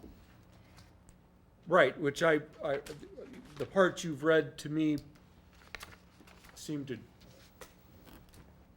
recite what's the state law is. Right. State law. And then the only other question I have, again, if we're under that same D rewritten, the number 2 exception. We did have an error in that. Yeah, which you have also asked us to consider. An exception to this policy may be made on a case-by-case basis by the Common Council for employees who are promoted from within the city to one of these positions. So again, these positions you're referring to are the ones listed in number 1. It'd be A, B, and C. Okay. An employee who is complying with the residency requirement covering their current position is eligible to apply for any of these positions. If appointed, the employee may continue to live at the same residence until such time as they move. Once the employee chooses to leave the grandfathered residence, they must live within the city limits of Platteville. Yeah, it'd be within 15 miles. I was going to ask you, I think within Yes. 15 miles, to Yeah. make it consistent and. Yeah, and you're to absolutely fit- right. Yep, When okay. when staff created the resolution, they cut and paste what is there now into the resolution. Understand, and but yes, I that wanted is a to, I correction. wanted to clarify that in my own mind, so the option A proposal clearly states which individuals must live within 15 miles of the city limits, and as the city attorney has said, and reluctantly, I agree, reluctantly because I don't think that residency should be the state purview, but it now is. Those individuals are the ones that may be required to live within 15 miles of the city limits. And one of the reasons that I did ask for this to be brought back is because we are advertising, for example, for new positions within the city, and some of those individuals are department heads. And I should say one department head, just so no rumors start. And so when you do our request for qualifications, then we had in our handbook, you had to live in the city, and yet that is not what the state law says. So it's time that we change this policy, so it gets changed in our handbook, and it gets changed to conform to state law. Madison still likes it, and they utilize it. Addison is still contesting it, Milwaukee is still contesting it, Milwaukee has lost the first round in the courts. I'm not sure they're gonna win the second round. So you want a motion? I'd like to make a motion that we accept resolution number 1421, option B, with the option to go in and reduce this list somewhat as a council. Second the motion. So we have option B. I'm not sure when you say With an reduce this list somewhat, Because I think that's, Brian made a good point. This is quite a lengthy list, and I think some of these people don't need to be on that list. But we should discuss that as a council. So that's why we have the option to do that. That's why I made the resolution as an option to do that. Well, originally, we talked about the city manager as being on the list. Well, exactly. well, as your motion now stands, Mike, I would, as staff, I would have a difficult time understanding what I should be doing with it, because All we right, let haven't me- specified which ones are not included. That would be a council decision, but okay, I make the motion to accept So you're amending- resolution you're amending your 1421, motion? option B. Okay, With, we need a clause here, okay, with the opportunity as a council to review this list and maybe realize that some of them don't need to be on there. Now, can I add that to that or not? well, that's That's pretty- basically, I think, what you said in your first motion. It is, but it's not confusing, it's pretty simplistic. Can we just reduce the list right now, so then it doesn't have to come back to us? Otherwise, it's going to go into the I don't wanna handbook, bring and then this- you'll have I to don't wanna change it drag again. this thing on forever. Well, the problem is, as Jan just said, if we don't specify tonight, it goes into the handbook, and then we have to bring it back again. All right, So you can't put the exception in the handbook. I mean, it's your motion, I guess we can vote on the motion and see what happens. All right, we'll but- simplify it for you folks. Make it resolution number 1421, option B. And does the second concur with that? I'll second the motion. All right, so option B includes all the individuals listed on the second page. Firefighters, fire captains, deputy chiefs, fire chief, full-time emergency medical service responders, city manager, director of administration, city attorney, EMS administrator, public works director, communications specialist, community planning and development director, building inspector, library director, senior center coordinator, and police department office But it manager. also says that where they are now, they can reside. They don't, until they decide to sell their house or move. So does it's say- not that we're making anybody change. Well, it does say that, but it does say that the others, okay. We have a motion to accept option B. If I may, that includes the amendment to paragraph 2 exception that you noted? Yes, includes the whole thing. Option B with all its amendments. With the additional language to 2 at the end, that's where you insert the word 15 miles of before within, Correct. the next to the last line. So within the 15, the grandfathered residence would be within 15 Right. miles of the city Yes. limits. May I ask a question? Yes. Okay, let's go back to Brian again. I'm fine. I mean, I think most people should live within 15 miles of where they work ideally, right? And I'd hope most people would want to, but, what is our potential for litigation with this if we're not, like, as compliant with the state law? Do you actually think this is gonna come back to bite us? Well, This is a state. we'll know the answer to It's that when closer to Milwaukee state law, gets you said. done running this through the court system, or whoever else ends up in court, whatever other municipality ends up in court. My view is that the clearly legal, clearly not subject to much chance of a challenge is A, and if you go to B, that persons who are subject to this residency requirement that state law does not appear to allow could contest it. So have them go for it. That's certainly one attitude or option for the council to take. I'm just trying to be clear as to what my assessment of it. No, thank you. If I could, I'd like to jump in and note that last time when we hired a library director, we had considerable difficulty with the residency requirements. So you might want to consider that as we look to hire a library director in the coming few months. That's a possibility, but hey, if they want the job, they'll take it. That's true. And when I referred earlier to a department head, that was the department head I was referring to, because our current librarian has announced her retirement. So, any other comments on the proposal to approve option B. I guess I just want to say that I would hope people would choose to live within the city, but 15 miles is still not within the city. So it's kind of like It gives them room. apples and orange. I mean, it's sort of like, I would love it if they could live in the city, but if they can't live in the city, I don't know the difference between 15 and 30 miles. I don't really care. And I don't know why we should care about 15 to 30 miles for the library director. If you needed somebody and you had a terrible snowstorm, how soon are they gonna get here? Yeah, but the library director's not somebody you need in No. this terrible snowstorm, right? You don't know that. Obviously, I'm being very facetious now. We don't know, those are unknowns. Maybe you need to open the library The up odds to aren't utilize. good, No, but- exactly, you're right. Yeah, okay. But I think this whole thing states a pretty good, group of people overall. It's much better than option A. But it does potentially pose a risk for us as a community for litigation. A risk for what? Litigation.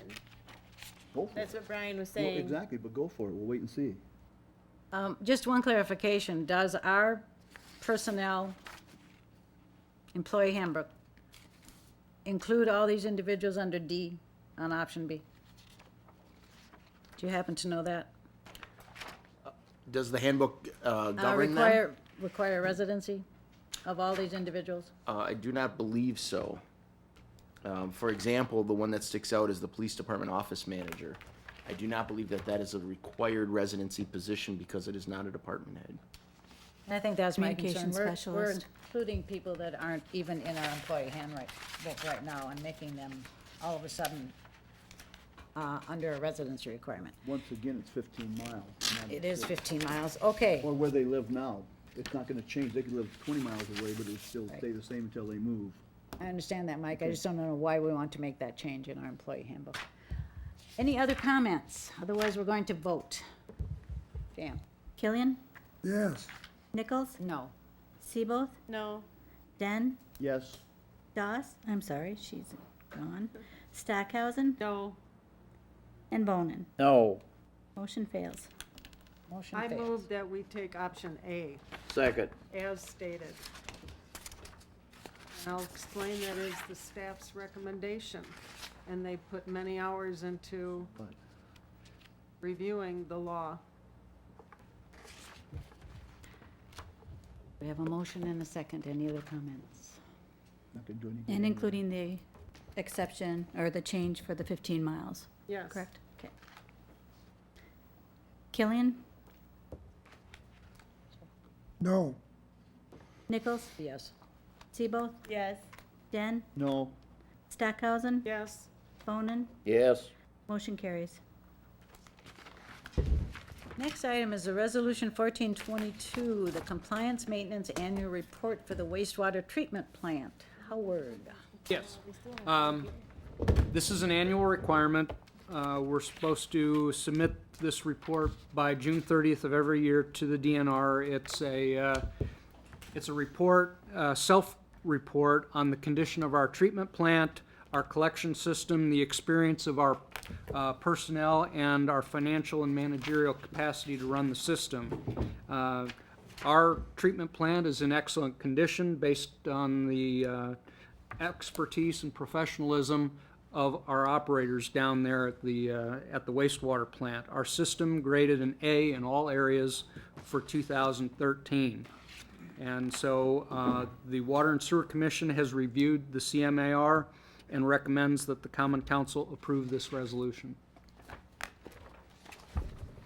Questions or comments? I make a motion, we accept this compliance report. I'll second it. We'll vote? Killian, Yes. Nichols, Yes. Seaboth, Yes. Den, Yes, Stackhausen, Yes. Bonin, Yes. motion carries. And on behalf of the council, Howard, congratulations, and please let the plant staff know that as well. I think, I mean, this is consistent, but this year is even better than some other years, so it's Thank you. very good. Thank you. Next item under information and discussion is the IT budget amendment. Larry? Yes, several months ago, I believe it was January, we signed a contract with CompuNet to do some of the technology improvements with the city of Platteville. At the time we signed the agreement, we knew that the contract would be slightly more than what we had budgeted. At your last meeting, there was a presentation from CompuNet as to what they've accomplished so far, and the obstacles that they've run into with our aged IT infrastructure.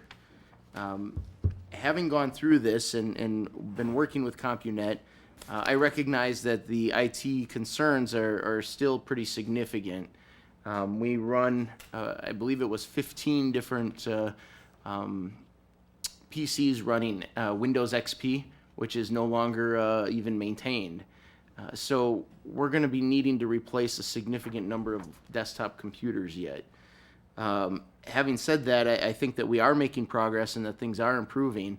Recently, we transferred over to Microsoft Office 365, and I've found that several employees have found that to be beneficial. It's a change for us because we're no longer hosting our mail server in-house.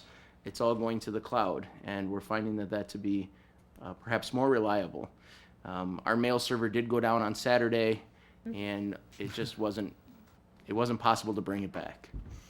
So having said that, I still have a significant number of desktop computers that are very outdated, and I would like to ask the city council to transfer the funding from the communications budget that is not being used. If you recall, when we passed the budget, that position was funded at 40 hours a week, and currently that position is only 3/4 time. So we did have extra funds in that budget, knowing going into this that was an option to go full-time.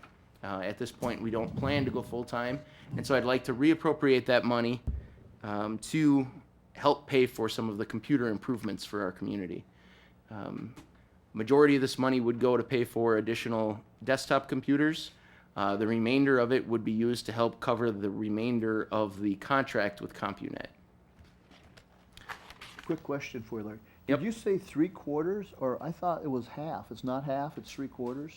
I believe it's 3/4 time. It is now. Yep, we budgeted for 40 hours. Is it 3/4? But Right, but then when you came back, I thought you said you were gonna go half-time? Is that not no, we correct? started the position at halftime. Okay. So you're right, we did start the position at halftime with the idea that it could increase to full-time if the need was there. Okay. That was the plan at the time the budget was approved.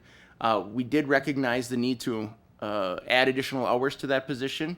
And so I've worked it out where rather than hiring another halftime position, we were able and fortunate enough to get Jody to go 3/4 time. Okay. I was just curious because Commented I to you thought. that I'd like to see the person receiving benefits. Is the person receiving benefits 3/4 time? They are currently receiving benefits. It's through a spouse. So, From the city? well, no, Jody's spouse works for the city as well. So the city is providing benefits to that family. It worked out pretty good for the city of Platteville in that we did save the funding for benefits. Okay. Larry, when you bring the report back, I would like to have it separated out according to the cost of the PCs and Oh, a breakdown of what, a breakdown of how the money will be spent if this does get right, approved. I admit that the PC desktops are gonna be just under $800 a piece, but I don't have an exact use for the remainder. We have a contract, and I can try to guess as to how much time is gonna be needed on specific city projects, but I don't know what projects are gonna come up between now and December 31st. I understand that, but at I'll do least my so we best. have some breakdown on what's going for equipment and what's going for Okay. the actual contract. Well, I think it needs to be done as much as we can, because if all of you tried to get on the mail system over the weekend like I did, and it crashes and you don't know about it and you think it's your computer, it is very disheartening, and we experienced it tonight. So, do what you can. I think we're all in agreement that it's time to do something, yes. Yes, absolutely. Last item is the 250 East Main drainage issue, and we had a memo in our packet. Larry, did you want to take this one as well? Sure. Actually, I would like to refer to Howard Crowfoot and Brian McGraw to kind of go over some of the specifics. I believe Howard had the contact with the gentleman. That's correct. The building at 250 East Main Street is owned by Yours LLC. Mr. Russ Yours is the manager of that LLC. He is concerned that the waterway that flows underneath this building is creating damage to the building foundation, and he's provided a letter and an email. And in his request, he asks that the city either purchase the property for a net zero gain for all those involved, or to remedy the situation to the specifications of Mr. Yurs's insurance underwriter's requirements. Some of the history, the building was originally built a long time ago. I don't have an exact date, but it was built over top of the waterway. There is no known easement for the drainage on this property. In the 90s, the owner of 310 East Main on the opposite side of the waterway asked the city to look into doing something because of erosion on that side of the bank. We came back with some ideas. The most comprehensive idea was to obtain easements and relocate the drainage way such that it directly crossed underneath East Main Street, avoiding the 250 East Main Street property. There were other considerations involved because of the difference in the bank elevations and things like that. And at the time, the council members who were here at the time believed that the cost was prohibitive at that time. Last fall, Mr. Years visited with me. We talked about the drainage way. We noted that the building was built over top of the drainage way. I offered some contribution if Mr. Years wanted to improve the channel. And then about a month ago in May, Mr. Years spoke with me and left me a copy of the letter and email enclosed in your packet. And so we've gone from there.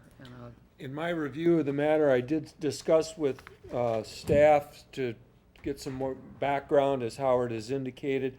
Also reviewed the materials that were submitted by Mr. Years to the city.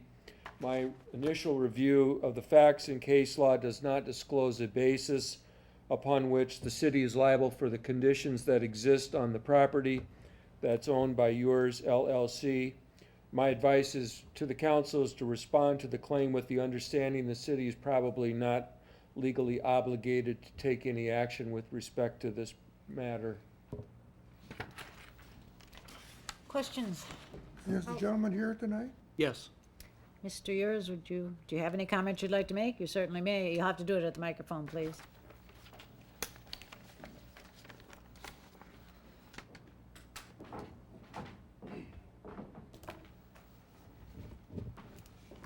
Give your name and your address, please, just for posterity. My name is Russ Years, and I live at on 8th Avenue in Platteville, Wisconsin. And I'm here tonight specifically just to answer any questions that you may have in regards to this issue and hopefully come to a win-win solution as best as possible. What is a permanent long-term solution? Any clarification on that? To the best of my abilities, a permanent long-term solution. I'm not an expert by any means, but I've spent a great deal of time over the last 9 months. This has been brought clearly to my attention. And I think it would be one that would include a solution where both sides are relieved of all liability, and it's the most positive solution that we can come up with as far as price versus the solution the outcome, the desired outcome. That's the best way to describe it. How long have you owned the property? It's been less than a year.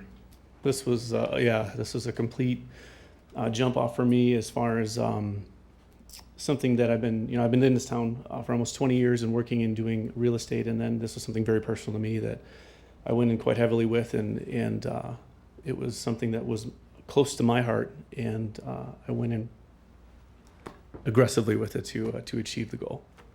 What has prompted you to bring this now? Did you find out something that you didn't know when you purchased the property? Wonderful question. I went in, and throughout all the experience and the volume of houses that I've been through and all my experiences in this town, there wasn't anything there at my initial assessment that was such a major concern that I wasn't willing to go through and continue it. I've leveled houses, I've straightened them up before. I understand the concepts as far as loads and bearings, and I have a tremendous resource with my some very close people who can help me decipher what the structural codes are to make sure that it's all being met and it's completely 100% safe.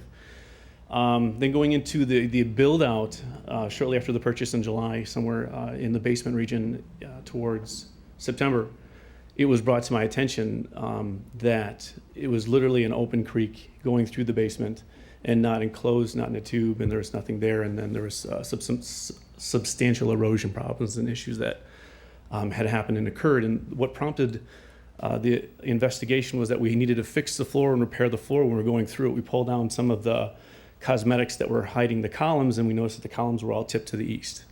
So one thing led to another. We looked, we needed to fix the floor, so we decided to go underneath and take a look. And it turned out to be that there was supports that are eroded away and that are washed out. There's at least 12 to 18 inches under the main central foundation that you could stick your arm under the flow line, where the storm drainage system has eroded the footings. Everything's tipping to the east, and also the east wall as well. And at that time, that's when I approached Howard, just like he said. I put out a couple of feelers and tried to get some feedback as far as accountability. What do I do? What answers? And nothing happened. And then all of a sudden, out of the clear blue sky on May 13th, I received a phone call and a subsequent email, and it prompted as quick of a response as I could get, because I was coming into the busy season for my for my business. And that's what brought us here. So it turned out to be far greater than what I initially thought it would be. Any settling that occurs in the structure usually has stopped or been limited and is reduced down to a very minimal percentage. Something settling that occurs from erosion is something that is, you can't, it's very challenging to prevent or make a permanent solution against it. To answer your question. Have you had an engineer look at it? I tried to. And assess what needs to be done? What I wanted to do was to bring this to light. Again, like Howard said, it was approached before. And I'll pause that answer. And it was concerning that the choice over finances and accountability is being chosen over safety, and what the building and the structure and the concept of a municipality and what the responsibilities are to protect with easements, these types of situations. So that, and what was your original question? Oh, have I contacted? I didn't try to get too heavily involved with this as far as great expenditures. I wanted to get a quick, put some feelers out, get a quick answer, and then come back to Howard and see what the city said, and then go from there. And that was my main idea, was to hopefully come up with a win-win for everybody, something that all resources and time that are allocated to this situation go completely towards the most positive solution versus he said, she said, and which came first, the chicken or the egg? The building was there and who's accountable for. So that's why I didn't invest myself with slides and documentation. I figured I would present it to you, the seed would go, it would be deemed enough of a necessity to be looked into be further, and then a study would be done based on neutral third party out of hopes, and to go from there, to either confirm or deny what my findings have been. Where's that water going to? Wonderful question. If you take 250 East Main Street, which is right across where the fire department is, it's right down there at the bottom of the hill. You go to Water Street and you take roughly Lutheran Street up, and you take that entire drainage area. There's 100+ acres that drain into that area. There are also 3 storm drain tubes, one just north and south of Case Street, and one at Pitt Street, just below the football fields and the soccer fields, that also drain water into that area. And that's new construction out there within the last 2 years, and there's already signs of erosion because of the amount of water that has come through those tubes and drained into that area, which all consequently goes south through all of the parks, through the armory, and then under the building. And then it goes under the building to the south, and it hits East Main Street, all new construction, between the gas station on the corner and the fire department, and just to the north of Subway, directly under the main Pine and Water Street intersection, all new construction. And then empties out and hits Daylight, just below Dick's. Am I right about that? I don't know of any new construction. Are you talking about The Cody? roads, the complete road construction, as far as the sidewalks, the curb and gutter and everything else that's Okay. been done. That's been all within the last 2 years. The Water Street reconstruction project is what he's talking about on that part. But yes, the drainage way extends from Northside Drive on the north end. It goes, as he said, from roughly Lutheran Street on the east to over close to the middle school on the west. Everything that in that area comes down through there, and as he said, once it goes underneath the building, it crosses and goes underneath Main Street, goes next to the fire station on the west side of the fire station, and it goes down the hill next to the Subway shop, crosses diagonally across the Pine and Water Street intersection, and it daylights just there. There's a house, and then there's that little strip mall that's back there. It daylights there, and then it goes back underneath a tube under that other strip mall that has the Nutrition World and Edward Jones' office, and it continues in a tube from there all the way down to the Super 8, where it enters the Roundtree. It's a White House, the one you're speaking? No, he's got the large brick building on Main Street. Next to Cohen's Auto Body. Yes. So there, You have the in the, large building. in the watershed though, there hasn't been any changes. Like the Water Street was Water Street before we rebuilt it, right? And there was sidewalk there. So anything new was replacing existing. I don't understand exactly 100% what you're asking me, but yeah. It sounded like you said there was new construction. New construction under the concept that this was addressed, I think, in the mid-90s when they were talking about doing all of this construction, and they said it was too much of a cost issue to go through prior to putting in all of these roads and tying up traffic to do this. So when I said new construction, in some of the conversations that Howard and Need I to had speak into the in his microphone. office, am I talking to the wrong people? Yeah, Have to talk into the microphone so we can. I'm really get it sorry. recorded. Yep. I'm new to That's this. okay. In talking with Howard, what question would you like answered? I mean, specifically, you wanted to know about. Well, you had, The water's going. Into the microphone, please. in your verbal presentation, you had mentioned that there was new construction, and I was questioning where that was. I was unfamiliar with new construction in this basin, and I guess I still don't know about it. Okay, there is no new construction in the water basin.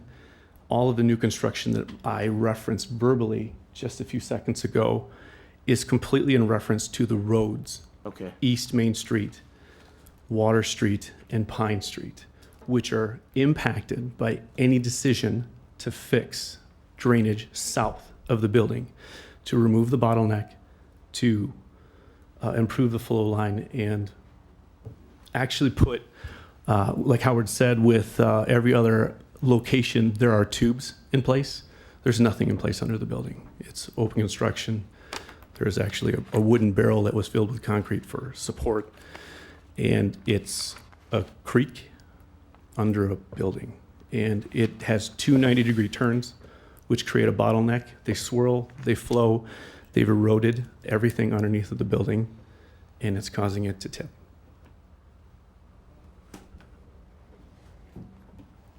And I also like to add in into what I found, which is what brought me here today. Probably the strongest thing, which for me was included in your email as far as what the easements are noted on the deed. So the way I feel and I view this is that there should have been an easement. The city should have had an easement for this because it is a storm drainage for the municipality for all of the water runoff. And some specific examples that the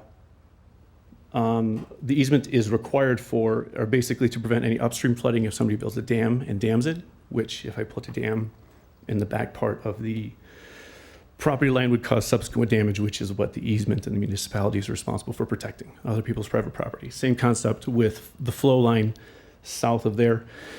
And the third, and in my opinion, the strongest, is that it's also the municipality is required to have an easement because of any erosion, damage, or sediment, which there are 3 or 4 large chunks of sidewalk under the building from the last flood that were picked up and carried and dispersed there, which are in the flow line and block flow as well, and diverted to the east wall again.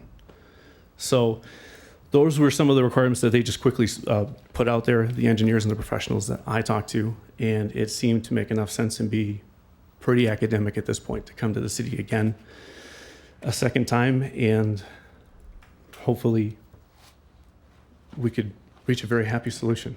That's all I was trying to get at. Any other questions? Do you think it would be advisable to have a third party, in a sense, an engineer selected by the city and you to look at this project and tell us exactly what it needs and what has happened?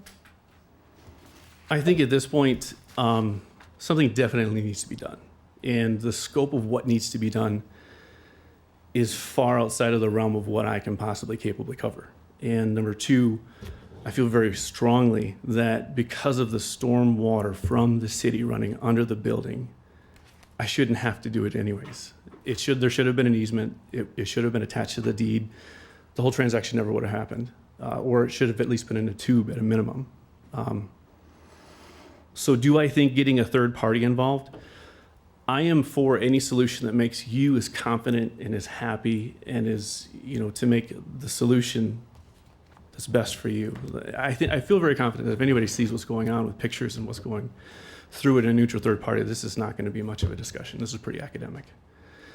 And it's not choosing finances. Nobody wants to pay for it over safety, I guess, and that's just determining who's liable for it. And I think that all signs point and indicate the need for an easement. There wasn't one there. There isn't any adequate. There's 2 90-degree turns coming into the building and under the building for all of this water, thousands of gallons that come underneath of it. So whatever we need to do to get the right professionals in place, to have the correct people come through and study it and look at it and say, there's substantial drainage, there needs to be something there, and this is what they recommend, I'm all for it. Sir, probably, maybe in everything that we've listened to now, is that you want some results, but you're not interested in any financial responsibility. To make it real short and simple. Yeah, that's absolutely it. Okay, thank you. How old is the building? It was built, I think, in the barrel it said 1920, so roughly 1920s. Okay, and do we know how long that stormwater has been running there? No Forever. idea, probably. Forever. Creek's always been. Built over it, Always evidently. been there. In 1965, we used to walk up underneath there. Probably before easements were really even considered. Absolutely. Yeah. And that's how this is all being predicated. And what I'm saying is that safety supersedes which came first. Does that make sense? So it's a bigger question about our stormwater management in the city. Absolutely. And how to reroute stormwater away from properties that are existing is what you're basically saying. There is a tremendous volume of stormwater coming down through there, a lot, and it is negatively impacting the building, the personal property, and the safety of others, which are the requirements for a municipality's easement for the stormwater drainage. When Eastman Cartwright put their retaining wall in, did it make it worse? Because I think it goes right past that retaining wall.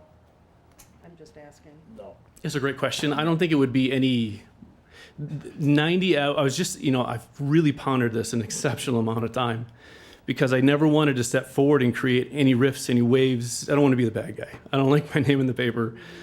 But it's gotten to the point where my level of concern for the safety and the structure and everything has exceeded my fears. So as far as East McCartwright, it hasn't, I don't think it's immeasurable. 90 to 95% of the time on a daily basis, this is just a beautiful little quiet creek going down through there that slowly chips away at things. But 6 to 7 times I witnessed last fall, 3 different occasions where there was water bubbled up, it made an eddy and it swirled and it went down, and they weren't very substantial rains at all. So the previous owner made you aware of this? What was said to me at the time when I went through, again, he can't place the enthusiasm. It's like, oh yeah, you're almost willing to put your name anywhere to, this was my first step off into something that I was truly passionate about. And he said that the water went under the building. That was it. And I went to Howard and I talked to him before he even bought the building. We have no easement, we have no responsibility. And I didn't understand what any of that was. And I grew up in the country, and even roads in the country have a tube. And when you look at it from the side, there's an 8-foot culvert indicating that there's a tube. I never thought that I had to walk 15 feet into there to see that it was an open creek and stones open to like if you had your basement right now, you had a creek in there. That's exactly what's there. I was completely stunned. And I believe, based on Howard's explanations, that this is the only place anywhere. The engineer that I was talking to thought I was out in the country. He didn't think I was speaking about Main Street, Platteville, with a building and a creek below it. Any other questions? Well, my comment is, I believe that the city, this is my opinion, that the city has a responsibility to safely conduct the water through the city. I live, for example, next to Harrison Park. And Harrison Park drains onto our property. And I believe the city has a responsibility to not allow erosion to take place. So if what you say is true, that this has been eroded, is this due to the city or not? Are you asking me? Well, that's my comment. It sounds like it's not being safely done. It's not. Anybody in this room could go and see that. And I just don't believe the city can ignore the situation. Thank you. That's what I was hoping to hear. So what are we gonna do? Direct Howard to do some more investigation? What do you wanna do? That's what I'm saying. We need to find out what it takes to correct the problem. I mean, what we're talking about is rerouting of a stormwater system, it sounds like. Am I interpreting that correctly, Howard? Is that Yes. basically where we're at? And that's huge. I mean, we're talking like huge city scale projects, potentially. Yes. I would have to go back through my notes, but as I recall, back 98, 99, 2000, we looked at this at that time, and we were talking $300,000 to $400,000 to do a lot of work through that ditch to take care of a lot of those problems. And we understand that there's probably been a little bit of inflation since then, so those numbers would need to be expanded quite a bit.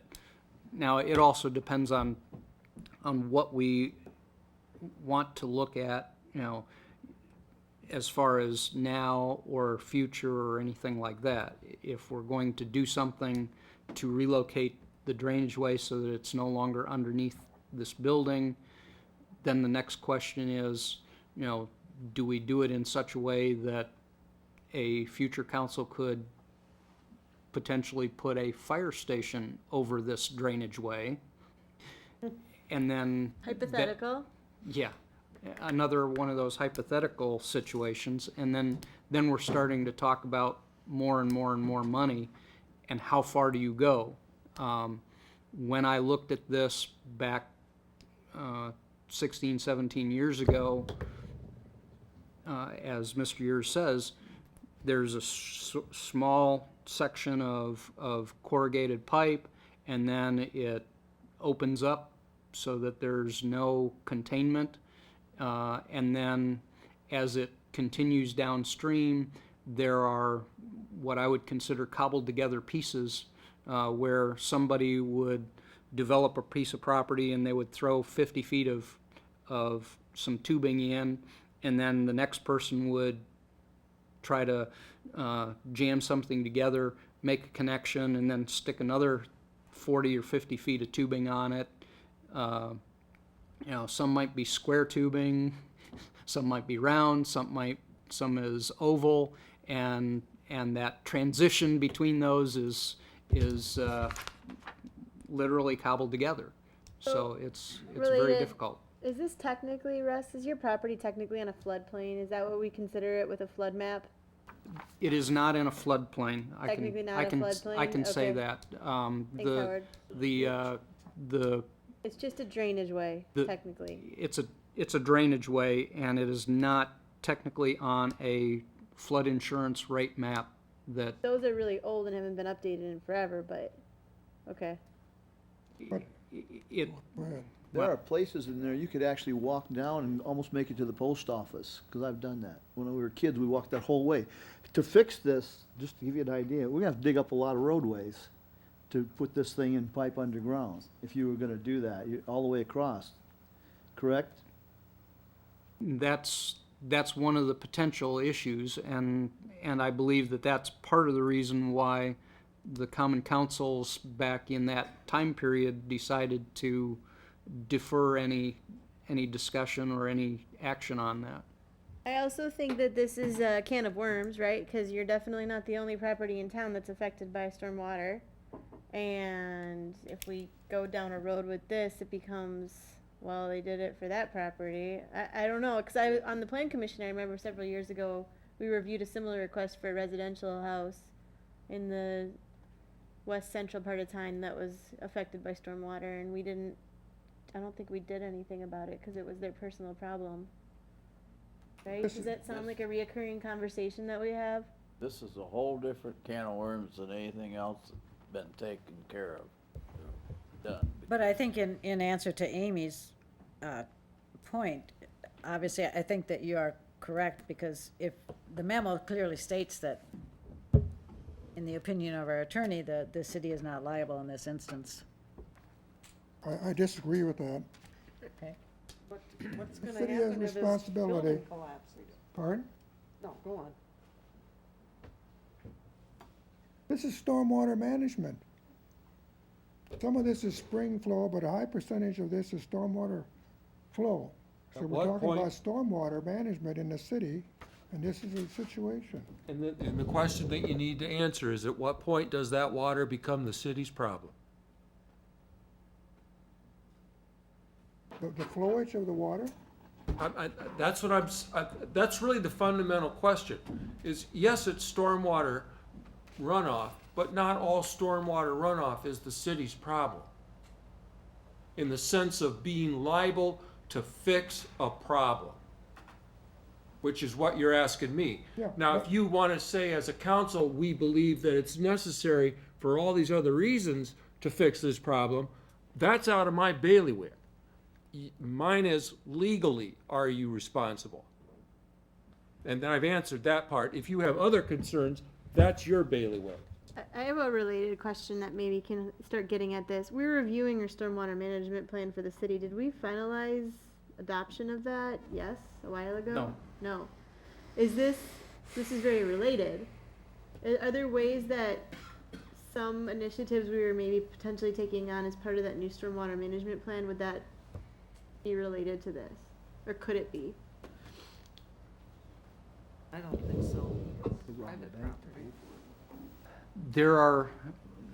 There were some suggestions in the proposed draft plan back 10 years ago or so that was put out that would potentially mitigate some of the issues, and it wasn't because of this particular instance.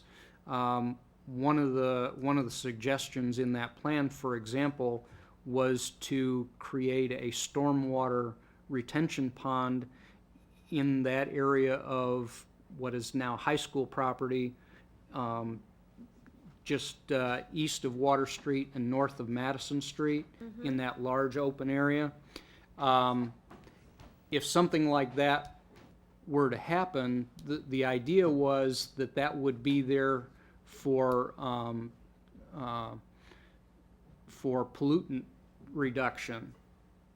But in addition to pollutant reduction, it would reduce the velocity of the flows. It would not reduce the quantity of the flow. It would just reduce the velocity. It would extend the time.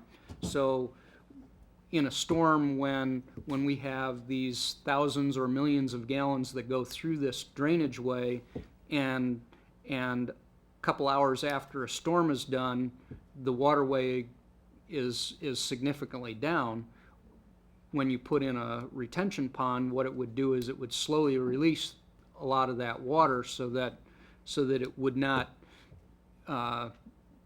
go up real high real quickly. It would not go down real high real fast either. So instead of a flash, what I would consider a flash storm where the water comes up real quick and then goes back down real quick, a stormwater pond would spread that out. The same amount of water would still go through there, but it would be spread out over a number of hours. And that 20, would begin 36 to hours. help create a solution. It'd be part of a package of solutions.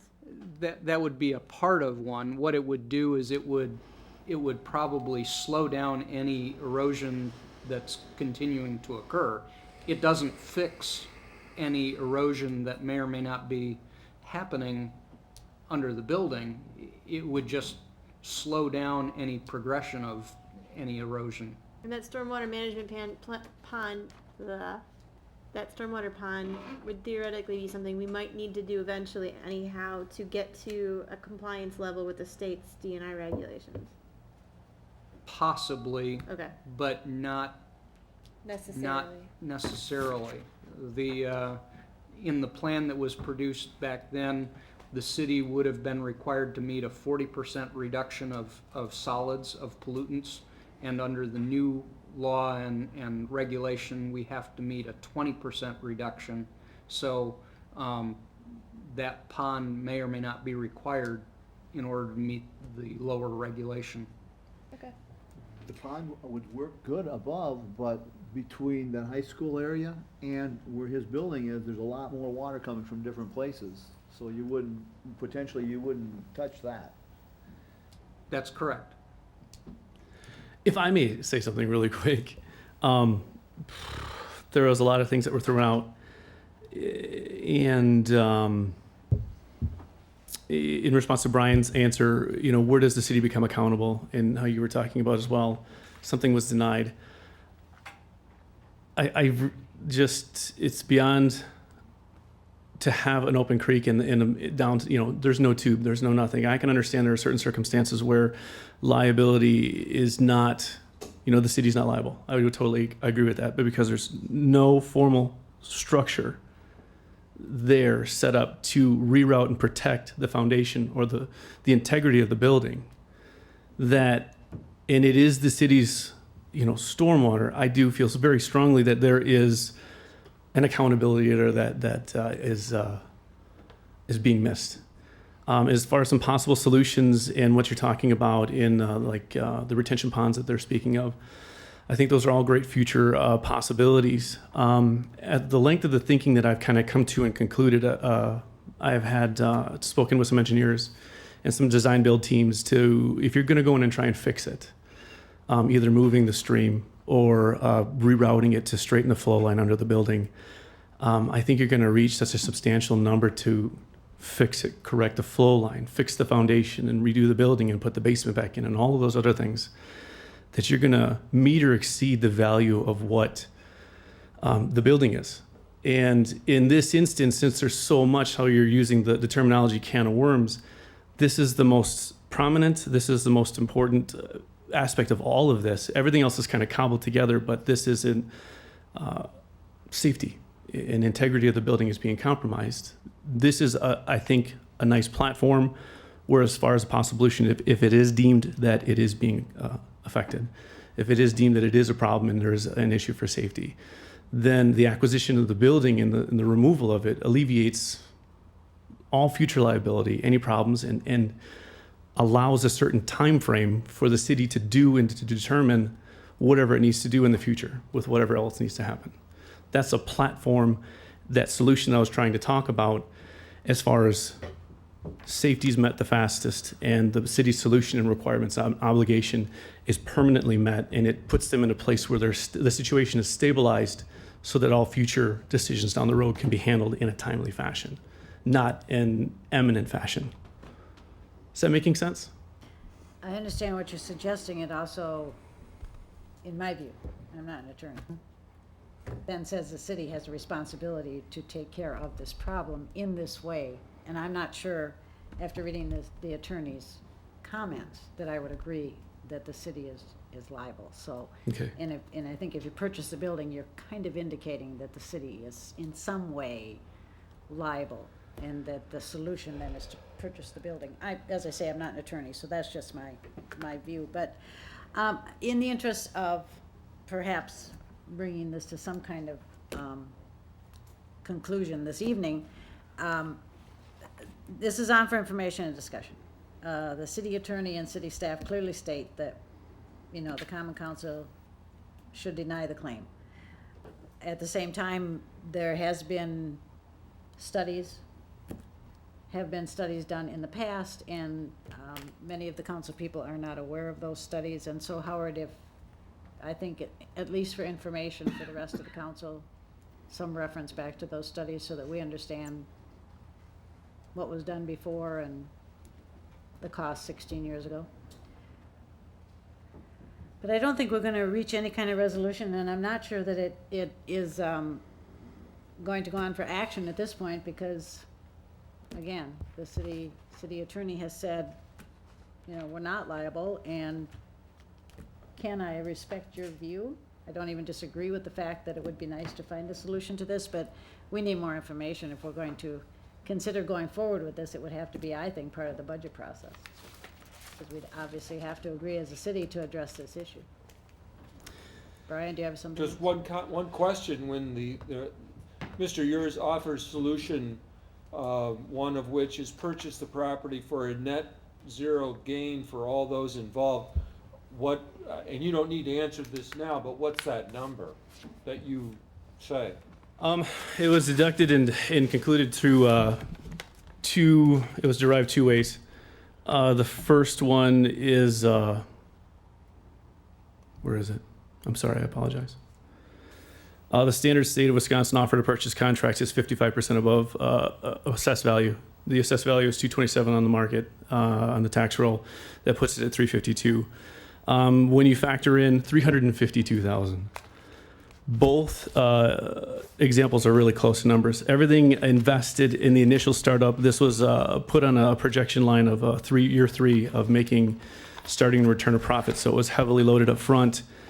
All of the purchase price, the appraisal, everything within the last 11 months, the build out, and the losses that were sustained basically because of going into this and not having the easement on to the deed came to $345,000. $346,000. So both numbers were really close.